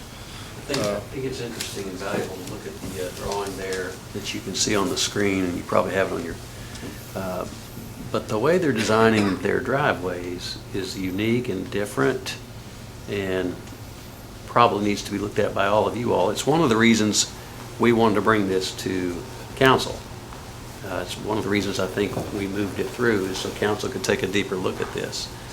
But It's actually a 3.5 car, and don't ask me, Enix here, don't ask me where he got his map. But the way they've designed this is for 3 cars to park side by side by side in the front to keep from parking in the street. So it's the first time I've seen this. Page 475, it's got a pretty Yeah, good it's got a blow up drawing of that. I was noticing the 25-foot setback, which is pretty small, but if you give them that much pavement, you're still allowing for 3 cars parking, plus a garage. And if you ask for 4, which is, the way You this have is no laid out, front it's yard. ridiculous. You've got, Yeah. yeah. I think as we move forward with our meetings, we need to think about that. I don't think when we were talking about 4 cars that we necessarily were thinking 4 cars side by side. I think we were thinking 2 and 2. To be honest, I didn't even think about this until Well, I if we saw look it at on the- this. If you look at the side mounted, what am I trying to say, the Side entry garage. side entrance garages, I don't know that it would be, would it lend itself to that? You'd have to have a wider lot. Yeah. You have to go probably a 75-foot wide lot, really, to do. If you have a 7.5-foot setback and a 75-foot wide lot, that gives you 67.5 feet, you know, to have a house and driveway, because your driveway doesn't have to meet the setback. So that gives you enough room to have the house and be able to turn, make a left turn or right turn into a side entry. And again, not talking with this one, but moving forward in our other meetings and looking at our stuff, is this what we really want to see? Do we really want to see all pavement all the way across the front yard? So I encourage you to think about that when you're thinking about what we're looking for from developers moving forward. And I also noticed that where the green space is all along the backside there.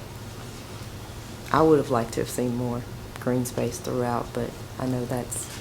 Some of one my those yellow personal areas opinions. are some green spaces. But they were sitting areas. Yeah, there's so some of the they're gonna sitting have- areas, yeah. And then the purple and the green are the larger areas that are open space.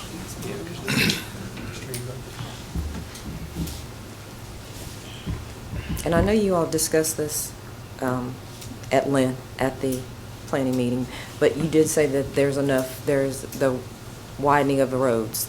The roads are wide enough as far as for emergency vehicles and whatnot, and there's not any parking on the street, correct? There is no parking on the street. These all meet the current, the zoning or the subdivision regulation requirements for the street widths. Okay. As is a typical subdivision street, as Okay. we have required them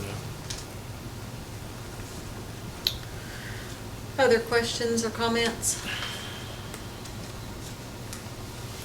Do I have a motion?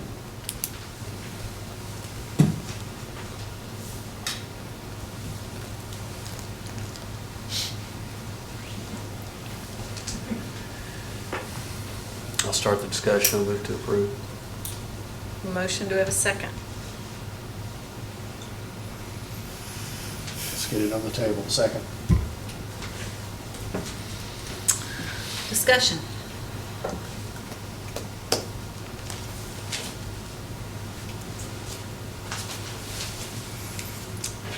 All in favor, say aye. Aye. Any opposed? Yes. Yes. Yes. Ms. Diane, do roll call. Councilman Cole, how do you vote? Well, wait, let me say this. This is a motion to approve. Yes, okay, thanks. Councilman Cole? No. Councilman Morrell? No. Councilwoman Peebles? No. Councilman Short? Yes. Councilman Sullivan? No. Vice Mayor Atkins? Yes. Mayor Reed? Yes. Yeah, 3 to 4. Since it failed 3 to 4, do I have a motion to deny?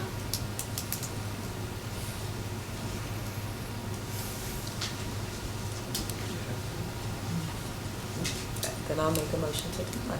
A motion to deny, do I have a second? Second. Second. Any discussion? The only thing I'll say is, I think my biggest concern for denial is, although we haven't passed current changes, this meets our current recommendations, there are some things on here that in the near future, we may not want to approve. And my hope is by denying it, that it comes back with adjustments, and it's something that we could approve going the next time around. Specifically adjustments to the density and the lot sizes and setbacks. The parking is interesting, but 25 feet from the front is not a very big setback. It's going to make those roads feel pretty tight, I think. Jeff, included in the motion, does it need to have, do we need to have a reason for denial? Well, I think, Steve, did you second it? I did.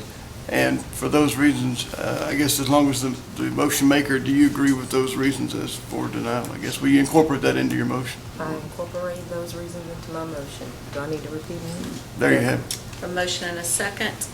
Any discussion? I'm just gonna say that my main concern is with the Kedron Church Road and that end of it down there.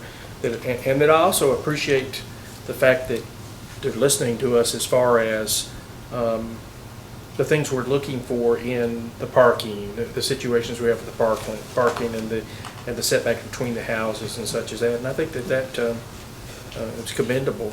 But like I say, I think that settling the Kedron Church Road and that end of the subdivision is also important. My concern with it is that we're creating concrete front yards. And I don't think that's the solution. I think there are some alternatives. I also have concerns about Kedron. Okay, we have a motion and a second to deny based on the reasons that were stated. All in favor of denial, say aye. Aye. Any opposed? Aye. Ms. Diane? Roll call. Councilman Cole, how do you vote? Yes. Councilman Morrell? Yes. Councilwoman Peebles? Yes. Councilman Short? No. Councilman Sullivan? Yes. Vice Mayor Atkins? No. Mayor Reed? No. 6-1. Motion is denied. We'll move on to item 4, which is consideration of an ordinance relative to the rezoning of properties located on tax map 49, parcels 2.00 and 2.02, containing approximately 3.03 acres. It's requested by Abad Ishak to go from R1 to PUD. The properties are located on Old Nashville Highway, and it is a first reading. Kevin? Yes, Mayor and Council, these are a couple of tracts of land that you all have seen a few times before. This is on Old Nashville Highway. It's about 600 feet northwest of the intersection of Old Nashville Highway and Pioneer Drive. Land use plan would support commercial development here. Surrounding zoning is R1 and PRD, which is the Village of Stewartsboro. This proposed PUD is for a 28-unit townhouse development as well as a commercial building. This would be Phase 2 of the Village of Stewartsboro, again, which is immediately adjacent to this development, or proposed development. Which as currently approved will have 38 units. Access will be from Old Nashville Highway utilizing Longfellow Lane, which is a private road that's a part of Phase 1, as well as a separate access directly to the commercial property from Old Nashville Highway. Phase 1 has, they've started moving dirt out there. I did attach the pattern book and it had everything, all the typical information in it. The Planning Commission did review this, did recommend approval with several conditions. I wanted to show on the plans how the side and rear of the commercial building will be finished. Staff recommends brick or stone, not just masonry.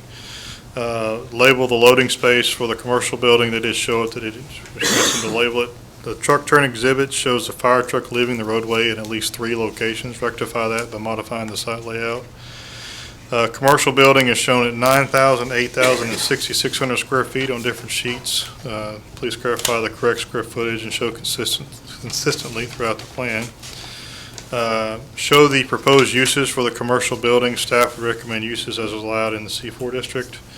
They need to show the utility extensions, show management by a third-party HOA, Provide a time frame for the development between Phase 2 and 3. Phase 2 is they're proposing is this residential piece, and Phase 3 is the commercial. We just asked a time frame there.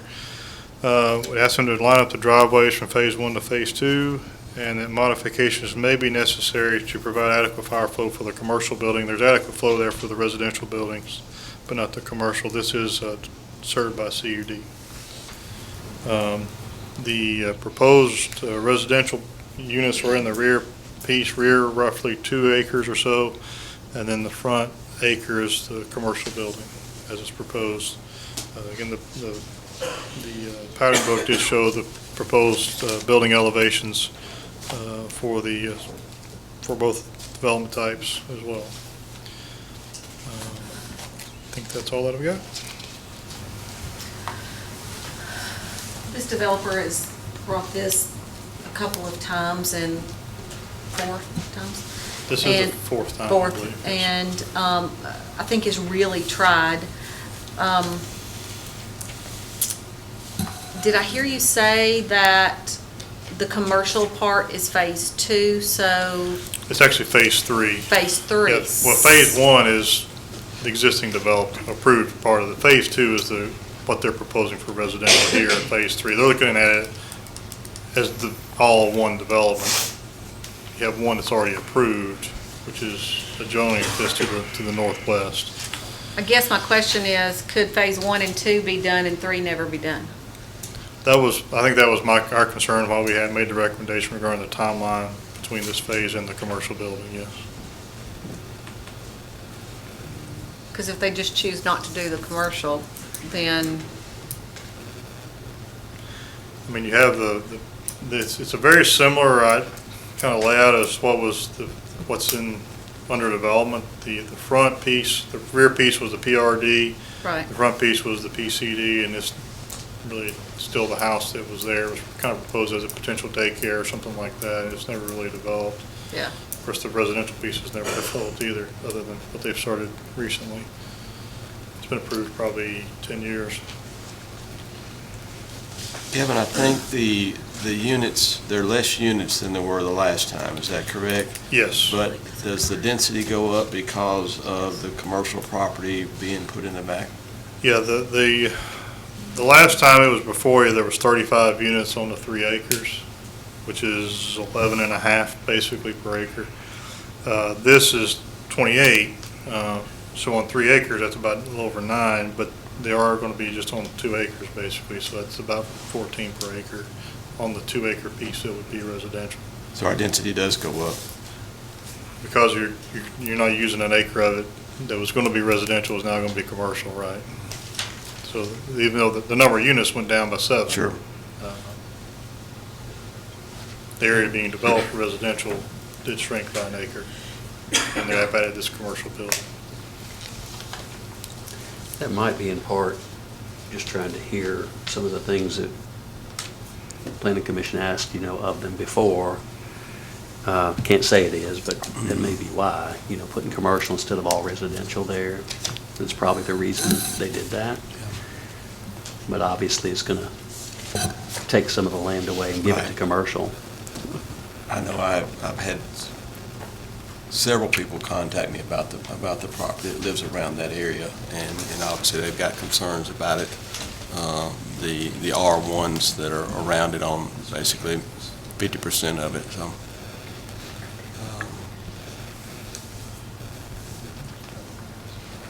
Kevin, you mentioned time frame, and that being a concern. Is that something that you can work out with the developer between this reading and second reading and have something firm, or no? Well, I mean, I think we can ask for them for that time frame. I don't know if they can give me a firm, because this developer, I think, is really more focused on the residential piece of it. I think the commercial, it may be something he's looking, maybe, I don't know this is just a speculation, that he might be looking to sell the commercial piece to someone else to develop or whatever. I don't know that, but, I know that my concern, I guess, is you do have the commercial piece next to it that's never really developed. But Is your concern because of your worry about how it would be maintained, or? Yeah, the property maintenance issue, I guess, could be it, and then just, obviously, if a development starts, you hope it gets completed, certainly, and so, they may not know a time frame, and maybe why they haven't given us one yet, because again, I know the focus has been, from this developer at least, has been more on the residential piece of this, not the commercial piece, and so that's why I'm speculating that it may be that they're looking to build a residential piece and maybe sell the front acre to someone else to build a commercial piece, which is fine, but the time frame of that, I know this part of town is not as hot a real estate market as Sam Ridley, obviously, and so the timing probably will take longer for a commercial piece here than it would somewhere else in town. The closest. I'm sorry, go ahead. The closest commercial is the storage units, is that correct? There's the storage units, and there's the gas station Gas all down station. there. And then and there's some more that go on down past that. As you go past that, there's 3 or 4 commercial buildings, yes, sir. Which is, I think there's the R1 that's next to you, that's next to this piece is residential, and then once you go, the very next track is the storage buildings. Kevin, just a question. If this were to make it through, don't know if it will or not, but if it were, is there a way that we can reverse Phase 3 with Phase 2? In other words, require Phase 3 to be built first? Require the commercial building first? Because I just heard you say something that I don't think came up the other night in Planning Commission, unless I was thinking of something else, but I think we're all going to be a little concerned that he gets his units and then leaves and then sells that front parcel off at some point later. And, it's part of then a commercial PRD. And he'd have to sell it to a commercial purchaser. Or that commercial purchaser would have to come in and rezone it again. Right. And try to continue what they're doing with Phase 2. Phase 2, right. Which we would have had less density on the previous thing with all residential than we would with commercial and residential. It's kind of those, be careful what you ask for. That's right. things. That's exactly right.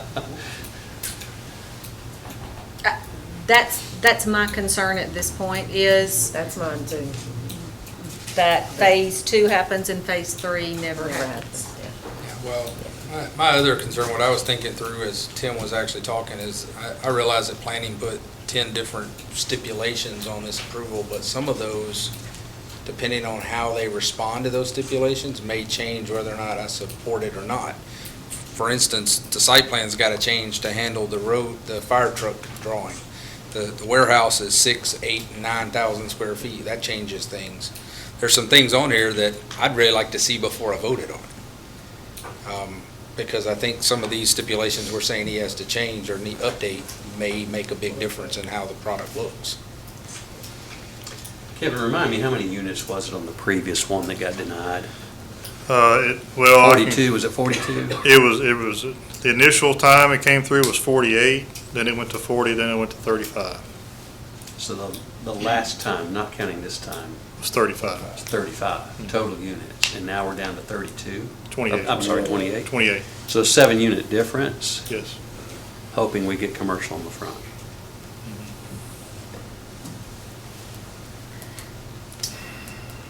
Jeff, if there are concerns about all of the comments that were made by staff before council felt comfortable in voting, could it be deferred for 30 days for those questions to be answered if the developer chose to do that? Yes, for resuming, yes.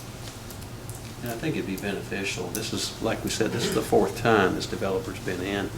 It'd probably be beneficial if we all kind of gave them some direction in our thinking here so that we can either get it right or move on, One of my concerns is the phases in the last phase being the commercial.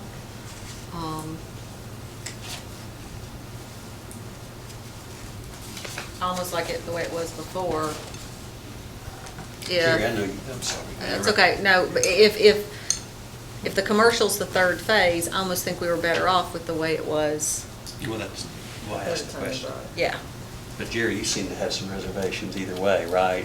Whether it's commercial or the density. Is there anything that you, just asking the question, you may not have had a chance to think about this yet, for the use of that property that the people you've talked to, is there something different that maybe the developer could consider? No, they haven't. The ones that talked to me was basically they were just concerned that the apartments and all was going to be right around where they live in. That was the big issue. Steve, specifics on on any specifics on that list or all of the list? Specifically, the loading space for the commercial building, number 2, number 3, number 4, and then number 8 and number 9.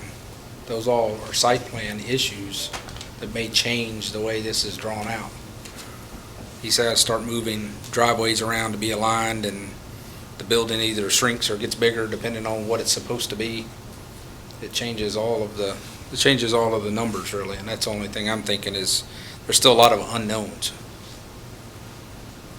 We can kind of infer what he might have been meaning, but I see all of these. There's several places where the building says 8,000, but the text says 9,000. And 1,000 square foot might be a big difference. If it's denied, it has to go back through the planning process, whereas if it's deferred, it can come back to us Comes back with to you. these questions Yeah. answered. Correct. Sure. yes. Unless there's significant changes that you do make, it could wind up having to go back to Having to planning go anyway, back. but you're But at correct. least that would give 30 days of. Fastest way right now would be Right. deferred. I can tell you one of my concerns, knowing this now and not recalling or knowing this Thursday night at planning, was in the phase process. So if this one thing, I think, there may be more, but that's one thing I'd like to see reversed. Just so the developer will know, that's one thing I'd like to see reversed. Well, and along those lines, number 5 is what's the proposed use of that commercial building? Staff's recommending Parking C4 has to district. be, yeah. Well, that's what the staff's recommending, but what is the developer actually requesting? So do I have a motion? I motion that we defer this agenda item to allow the developer more time to respond to planning commission's questions. Do I have a second? Second. Any more discussion? All in favor say aye. Aye. Any opposed? Motion to defer. Item 5 is consideration of an ordinance relative to the rezoning of properties located on tax map 27P Group B, parcel 22.00 from R1 with H1 to R4 with H1, and parcel 23.00 from R1 to R4, containing approximately 66 1/100ths of an acre and 4/10ths of an acre respectively. It's requested by Andy Johns. The properties are located on Hazelwood Drive, and this is a first reading. Kevin? Yes, Mayor and Council, these are on the west side of Hazelwood Drive, about 1,000 feet north of the intersection of Enos Springs Road West and Hazelwood. Land use plan would support a downtown development here. Surrounding zoning is a mix of R1 and C2. There are 2 tracts of land here. The larger, the 6,600ths of an acre tract, the northernmost tract, is also in the historic overlay, so any development there would have to come to the Historic Zoning Commission before they could get a building permit. Parcel 23, the 4/10ths of an acre, is not in the overlay. But the base zoning is the same on both, which is R1 to R4. The Planning Commission did review this and did recommend approval unanimously. Questions for Kevin or comments from Tim or Mark? R4, what do you feel like that they're looking for here, Kevin? In talking with Mr. Johns, we're looking at duplexes. And also in talking with him, he hasn't shown me anything yet, but he said he's got ideas. What he really wants to do is build a duplex that doesn't really look like a duplex. I don't know what that exactly entails, because he hasn't shown me anything yet, but that's what he's wanting to do there, one on each line. As far as me, I voted to approve this largely part of what Kevin was saying, that, you know, what he wants to build, and again, what we're trying to accomplish in this area, knowing that there's a H1 overlay on it. So historical is going to be involved, and I think what's going to be built will be built, or would have to be built in keeping with the area itself. If you build a nice one on one lot, you're sure not going to build anything less on the other one. Other questions or comments? Kevin, I think when I was watching the other night, was there an issue on like sprinklers and things like that as well? Yeah, there is not adequate fire flow. This is on our system certainly, and there is not adequate fire flow here.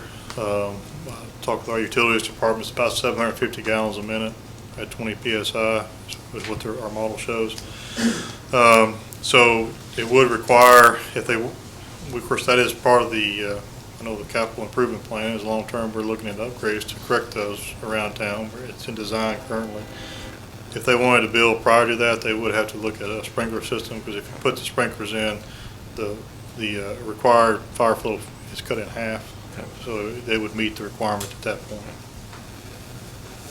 So as he indicated, he was willing to do the sprinklers? I have not talked with him. I have conveyed that information to him, but I haven't talked with him via email, but I haven't talked with him since that time, so I don't know what his plans are.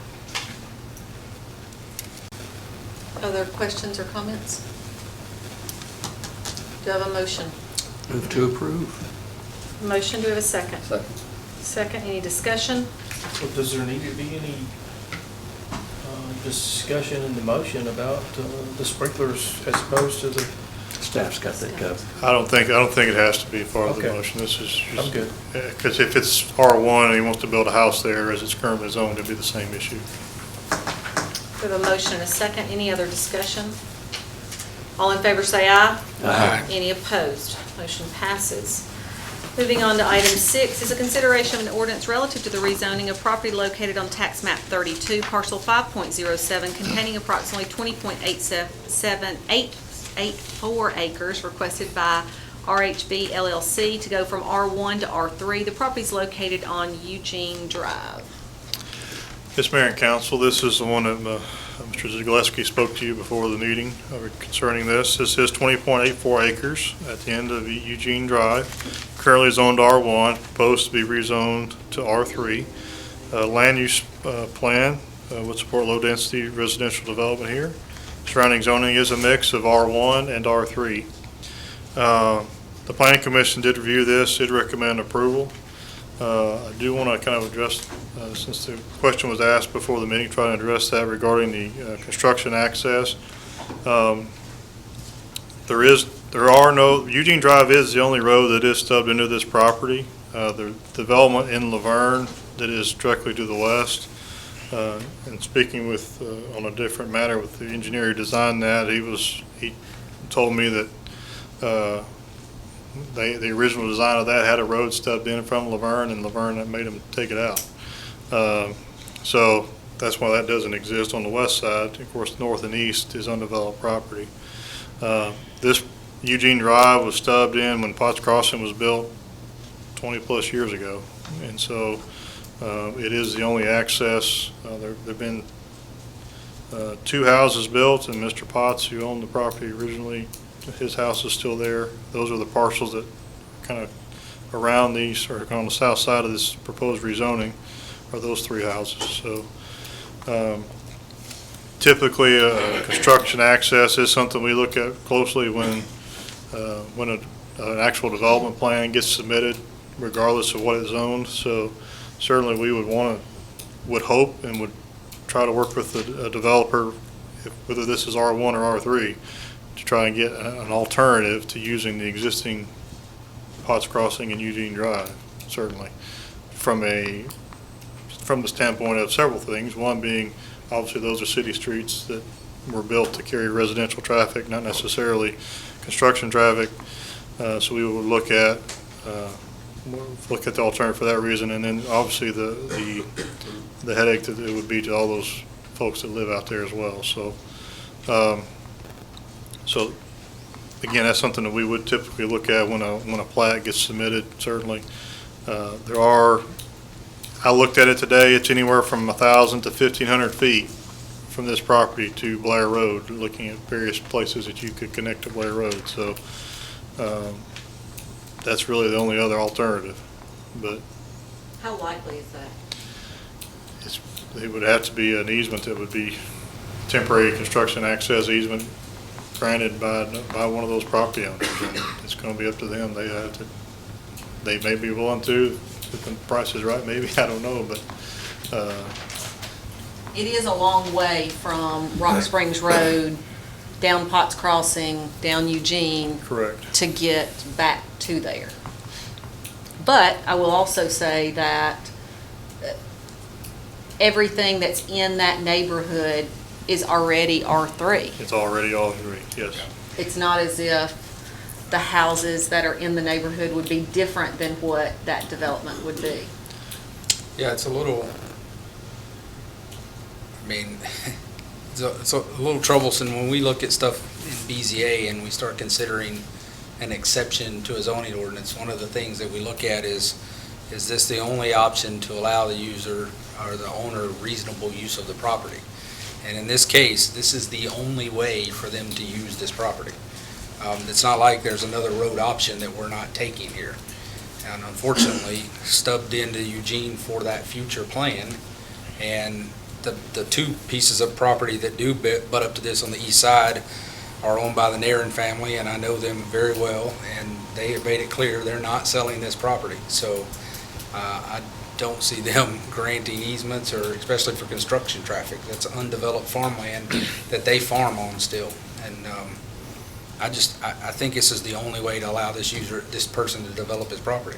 Even if he was building one house there, he would have to be able to connect to Eugene to be able to do this. Well, and I think the chairman made and I hope it was about this, but the chairman made a very good point that when Smyrna began annexation, that properties in total were all annexed in as R1.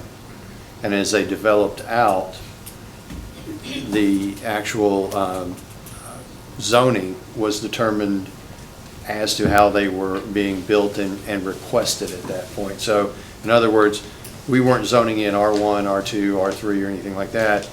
It was one of those things where it was I guess, kind of new and unique that we were actually doing the annexation, and R1 was the chosen, and then it was, zoning was developed as the subdivision was developed out, and what's being asked of here is exactly what is existing.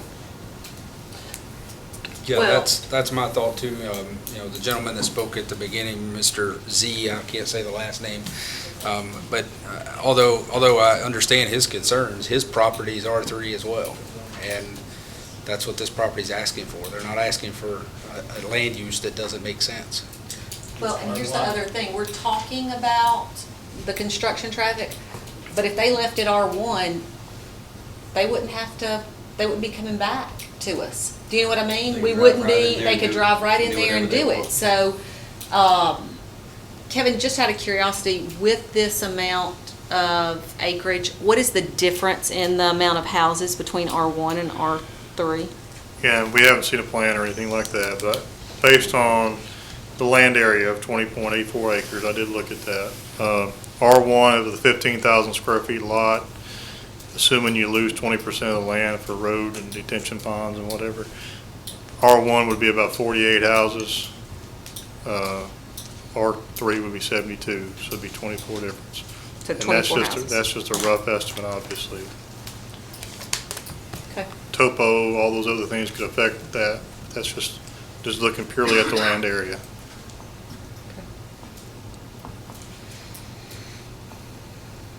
Is the stuff in Laverne close to our R3? Actually, I looked at that, it's actually close to R1. Those are 15, and some of them are exactly 15,000 square feet, but they are 15,000 square feet. Okay. Minimum in that subdivision. The parcels going north that are in Laverne, I don't know what the directly adjacent tract is, but the parcel just north of that adjacent tract has been zoned something different. I don't know exactly what, but that's part of a development that actually was going to be partially in Smyrna as well. Yeah, that was the one that was gonna have to get sewer or something from us. Sewer is going to be from us. Had a connection on Blair Road. Correct. And of course, for whatever reason, that's not happening, but I know a development company does own that track, the directly adjacent track they don't, but So that's interesting, one thing you just said. So you're saying Potts Crossing, the Laverne portion of Potts Crossing, which is on the west side of this subdivision, is all essentially R1. it's a 15,000 square feet lot size, yes. So if that's the case, now this piece of property is all the way surrounded by R1.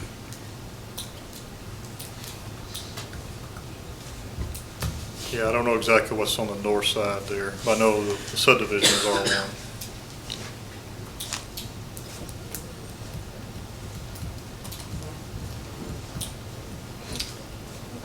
But here's what I want the people in that,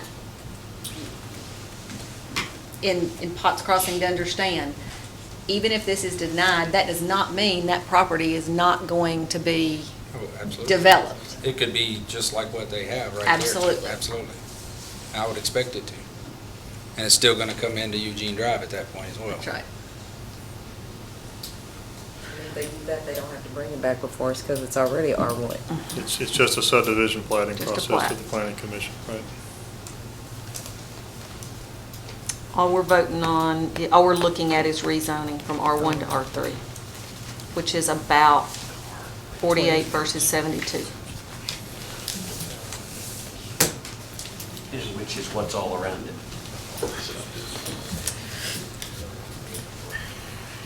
Any other discussion or questions for Kevin? Do I have a motion? I move we approve. A motion to approve. Do I have a second? I'll second it. Second. Discussion?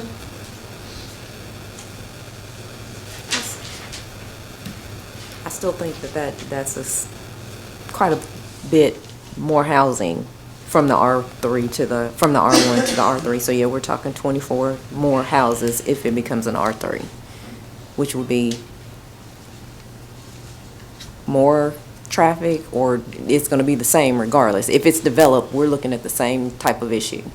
It doesn't It's change From a regardless. construction traffic standpoint, you're looking at the same issue regardless. The long-term, obviously, 24 more houses is a little bit more traffic once everything's built, certainly. But from a construction traffic standpoint, as far as the infrastructure and all that, you're going to be having the same issues. And those roads are being built, that sort of thing.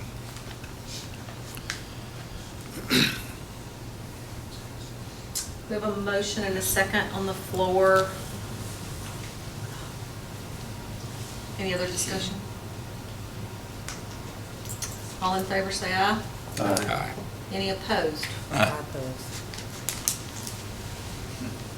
Raquel and Jerry? Yes. Jerry. Motion passes. Kevin, just so Mr. Z has sat through quite a bit of meeting tonight, can you talk a little bit about, I think your stuff is up, isn't it? Will you have a discussion with him just about the next processes of everything, just so he knows? Sure. That'd be great. Moving on to item B, our package liquor board report. There were no applications for the town council to consider at this time. Item C, consideration of an ordinance relative to the amendment of the Town of Smyrna Municipal Code, Title II, Boards and Commissions, Chapter 1, Arts Commission. This is a first reading. Raquel or Jeff? Do you want me to talk about it? Or you want- You can or I can. I'm fine with it if you'd like me to. Okay, then I'll let you explain. All right. Mayor and council, as we discussed at the workshop, the main change with this Arts Commission amendment is that it gives the allowable number of the citizen members from 6 to 10. So it's not required to be 10, but it can be anywhere between 6 and 10. So if there's more folks that want to be involved, that you can place more people on that board. Also, they just wanted to also nail down a little bit more of their mission and their goals, and you'll see that under goals and objectives. Questions for Jeff or Raquel on this? Do we have a motion? I'll make a motion we approve. A motion to approve. Do we have a second? Second. Motion and a second. Any discussion? All in favor say aye. Aye. Any opposed? Motion passes. Next is our approval of the revisions of the towing manual. Jeff, are you taking that? Yes, Mayor and Council. I know that you're going to be disappointed that I'm not going to have you sit through the PowerPoint again. Nathan did a good job with that at workshop. The last time that the towing manual was updated was 10 years ago. So Nathan has worked with Sergeant Miller to update the towing manual to reflect a lot of the changes that the Tennessee Highway Patrol suggests as well. This affects only those vehicles that are towed by the town, so when the police department deals with automobile crashes or arrests, those types of things. Hey, Jeff, one question I had is the TIMS training that we're adding in there, is that, that's at the expense of the tow company, I assume, is that correct? Yes. Yes, which is one of the requirements they have to. Yeah, it was under their requirements, it just said they had to attend the class, I just want to make sure it's not a class we're having to put on and offer. It's Correct. something that they'll have to. Correct, they'll be responsible for upkeep. Okay.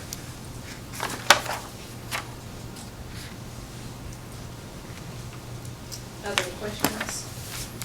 Yeah, the only other item I saw in here that was a little concerning was that we were limiting it to only 2 companies. I think, Chief said that works for now, so I trust the Chief's judgment, so we'll go forward with that. But I'd ask that you just kind of keep an eye on that, and if we start running into either companies that are applying that meet all the other requirements, but that's the only reason they can't get on, or the 2 companies ends up being just not enough, bring it back to us at that point. But that's my only other comments. Steve, I'll tell you, I had kind of the same concern in talking with the chief and also with Mr. Miller, Sergeant Miller. One of the things we're seeing is less tows just because of the safety features in the cars today, the impact bumpers, those kind of things. So on small accidents, we're not seeing as many towable opportunities. The other thing, because of the added training and inspection by our department, we wanted to limit so that we're not tied up going to 4 or 5 different locations. If we can accommodate our towing needs and stay within those 2. If somebody doesn't meet those standards, though, of course, we'll always, and then as the community grows and we have more towing opportunities, then we'll look at adding. So I was comfortable with the chief's answer. Okay. Other questions? Do we have a motion? Move to approve. Do we have a second? Motion and a second. Any discussion? All in favor say aye. Aye. Any opposed? Motion passes. We have one item under other that I know of. Is there anything else under other than this? That's all it is. Well, Mike, I didn't even see you sitting back there. You're so quiet. We have approval of the terms of and authorization for the mayor to execute a performance agreement with the O'Donnells relative to the music at the 2019 Depot District Car Show. Mike. Yes, ma'am. As you know, the car show is scheduled for Friday, September 27th, which is the day before the actual Depot Days event. We've got the O'Donnells, who play every year somewhere for us, are scheduled to play again. It costs $600. They'll provide music and sound as they always do. And apologize for not getting it on the workshop agenda. The signed copy come in late, and we realized we didn't have it on the agenda. So we're glad they sent it back. Great. Questions for Mike on this? Do we have a motion? Motion to approve. Do we have a second? Motion and a second. Any discussion? All in favor say aye. Aye. Any opposed? Motion passes. Status reports. Or announcements. Ms. Diane? Brian? Mayor and Council, I just have a couple things I'd like to share. One is, if you notice, there he is. Mike Strange is not with us this evening. Mark Parker is sitting in for him. Mike called me about 3 o'clock this afternoon. I'd just like to ask that we continue to pray for his family. His mother has taken a turn for the worse. As you know, she moved in with him some time ago, and he got a call today and needed to get home. So just keep them in our prayers as they struggle with some of the health issues with his mother. The other thing I wanted to announce was the Wings of Freedom Fish Fry is this Saturday. The big fish fry and the classic car cruise in. The gates open, it says 5 o'clock up there, but I've got 4 o'clock on my agenda here from 4 p.m. and dinner starts at 6 p.m. and goes till 10. It's plenty of fish, fries, and all the fixings that go with it. So I think there's some white beans, although the last couple of years I haven't seen any of the beans. They're gone by the time as one of the cooks. I don't get out there quick enough to catch that. So tickets are $40 and can be purchased online at wofsmyrna.org, or you can stop by the event center. I think there's a couple of other locations here in town that are selling tickets, so hopefully you'll get to see everybody out there Saturday. And last, I'd be remiss if I didn't. It was mentioned earlier, tomorrow's a very special day in our history. It's a day most of us will remember for our lifetime at least, and that was 9/11. And I would be remiss if I didn't say, I'd just like to stop and thank our police, our firemen, for what they do to protect us and serve us on a daily basis. We need to remember those officers and firefighters that lost their lives in New York City on that dreadful day, and across the country at other locations on that day. The other thing I would like to mention is I'm very honored to say that tomorrow, the Sheriff's Department has a remembrance observation, and our Smyrna Fire Department Honor Guard will be there participating in that, and they not only serve this community well, but they do us pride as they go out and serve in that capacity. So, Chief, we appreciate your guys. And Chief Arnold back there, we appreciate the police and fire. So, thank you. That's all I have this evening. Jeff? Just on top of what Brian said, just tomorrow, I hope people reflect on what unites us versus what divides us. It's hard to believe that there are older students out there who have Weren't no, alive. weren't alive. And so, yeah, I agree. Raquel? One thing, I would just like to tell my daughter Nora, who celebrated her 16th birthday on Sunday, happy birthday. Right. Big day. HG? She's already made an appointment for next week to get her license.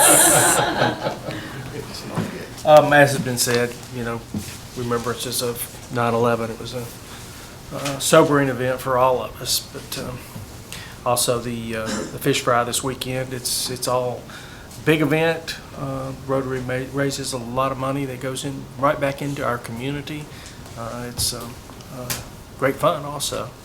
And then we spent a lot of time tonight talking about the downtown area and such as that. And in 2 weeks we'll have Depot Days, which is one of the first events that we ever had that really celebrated the downtown area.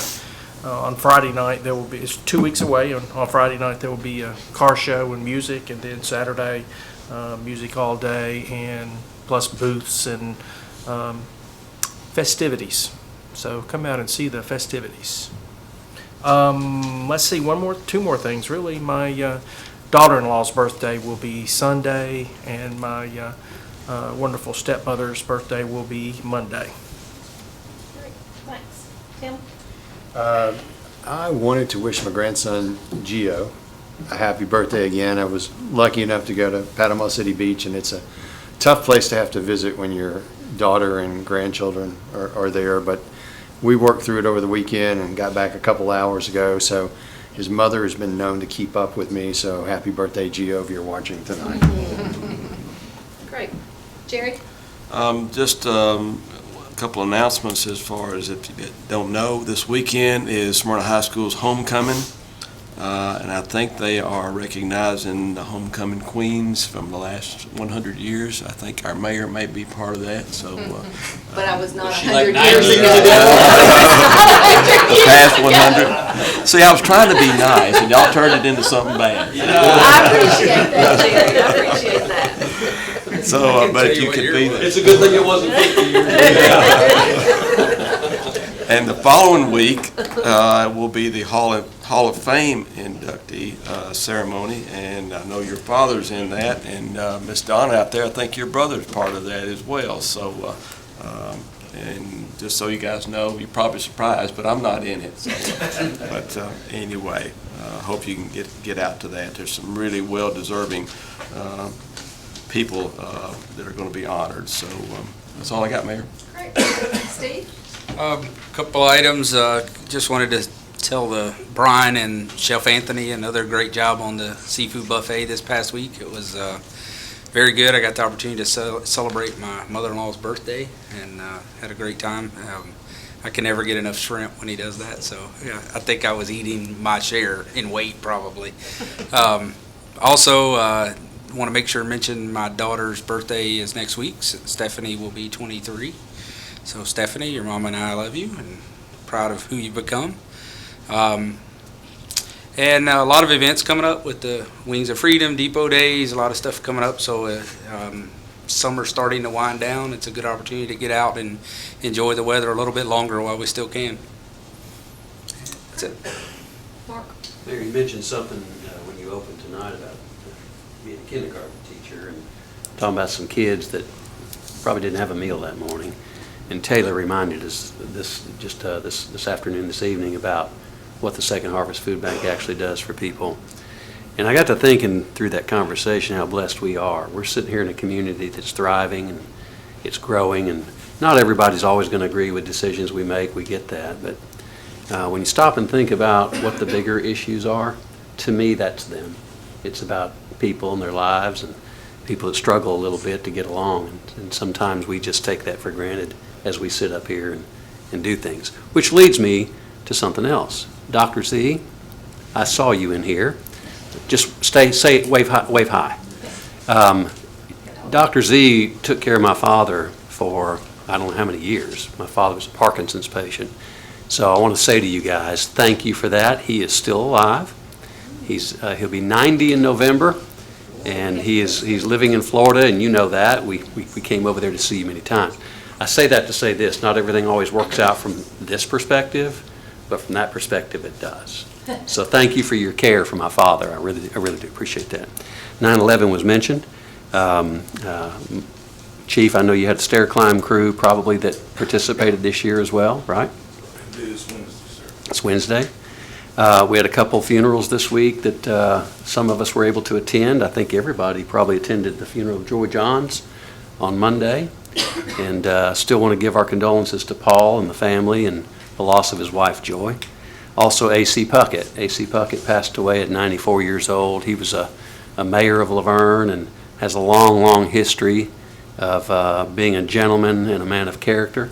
And so I just want to wish his family, Mark, and his son Mark, I went to school with him, and HG and I did, and just want to wish them all the best. Lastly, I've got some tickets that I want to give to either a veteran couple or a senior citizen couple to this weekend's fish fry. I sponsored and got a couple extra tickets, and I just wanted to kind of give that to somebody who is special. So they can email me. It will be first come, first serve. But mark.adkins@townofsmyrna.org if you want to email me. If you're a veteran couple or if you're a senior citizen couple, I wish you'd contact me. I'd like to make your weekend for you.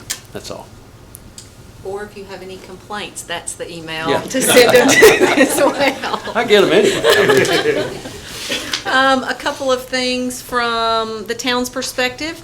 We have the Smyrna Parks Cruise In, which will be Friday, September 27th from 6 o'clock to 9 o'clock. It will be in the train depot parking lot. We'll have classic cars, bikes, street cars, and customs all welcome. You can call our parks office at 615-459-9773. On Saturday, September 28th from 10 to 4 will be our Depot Days, which is one of our largest events. It gets bigger and bigger every year, and we will have thousands out there on Front Street for the 12th Annual Depot Days. There'll be over 100 booths of vendors, food, businesses, beer garden, and local artisans who represent at the Depot Days. We'll have live music on the Nissan Performance Stage and the Carpe Cafe stage. There'll be inflatables for the kids to jump on at no charge and train rides for $1. I will tell you, it is a family fun, packed weekend, and we invite you to come out and participate. Next is our Christmas Parade, which is actually right around the corner. The 45th Annual Smyrna Christmas Parade will take place on December the 1st at 2 p.m. Our folks will gather along Lowry Street, where we'll see floats, bands, classic cars, riding clubs, dancers, and of course Santa. And this year's theme is A Tennessee Christmas. You can enter through the town, through here at Town Hall. There are forms, or via our town website. Deadline entry is Wednesday, November the 27th. Our Smyrna Farmers Market will be open every Saturday from 8 to 12 through September the 21st. And we encourage you to come out and support those local vendors. It is getting bigger and bigger. It is a great event. Couple things, I also had down Paul and AC Puckett. There is also a 9/11 event in the morning at 9:30 at the Miller Education Building there at MTSU that is open to the public. Today I attended our Mayor's Caucus Executive Board. Mayor's Caucus is made up of 40 Middle Tennessee mayors across the Middle Tennessee area, and our Executive Board met today. And we got to meet with the new Speaker of the House, Cameron Sexton, who is from Crossville, and he sounds like he's got his finger on the pulse of what's going on there in the House, and had a lot of great things to talk about. And we had a lot of conversation about trash and transportation and BEP funding. So had quite a bit of discussion, and we look forward to continuing to work with him. Council, don't forget that High Five Friday at Stewartsboro at 6:45. Get your high fives ready. For those of you that don't know, Stewartsboro greets their students on Friday mornings with groups from the community, loud music, and a smile on your face. Chief, I think y'all went out and y'all did.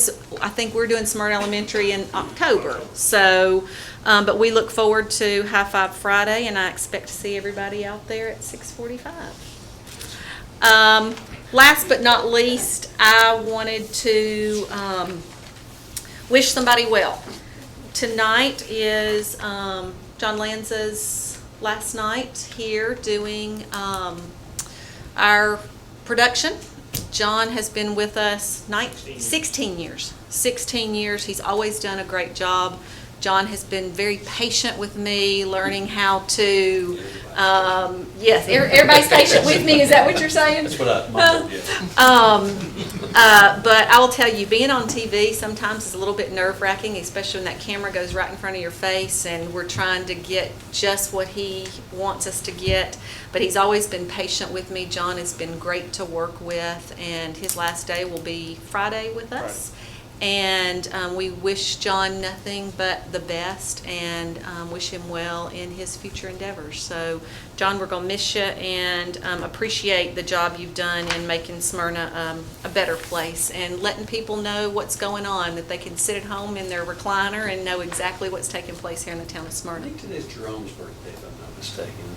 Isn't it? Jerome Right. Dempsey, so Happy birthday, Jerome. happy birthday, Jerome. Okay, anything else? If there is nothing else, then we are adjourned.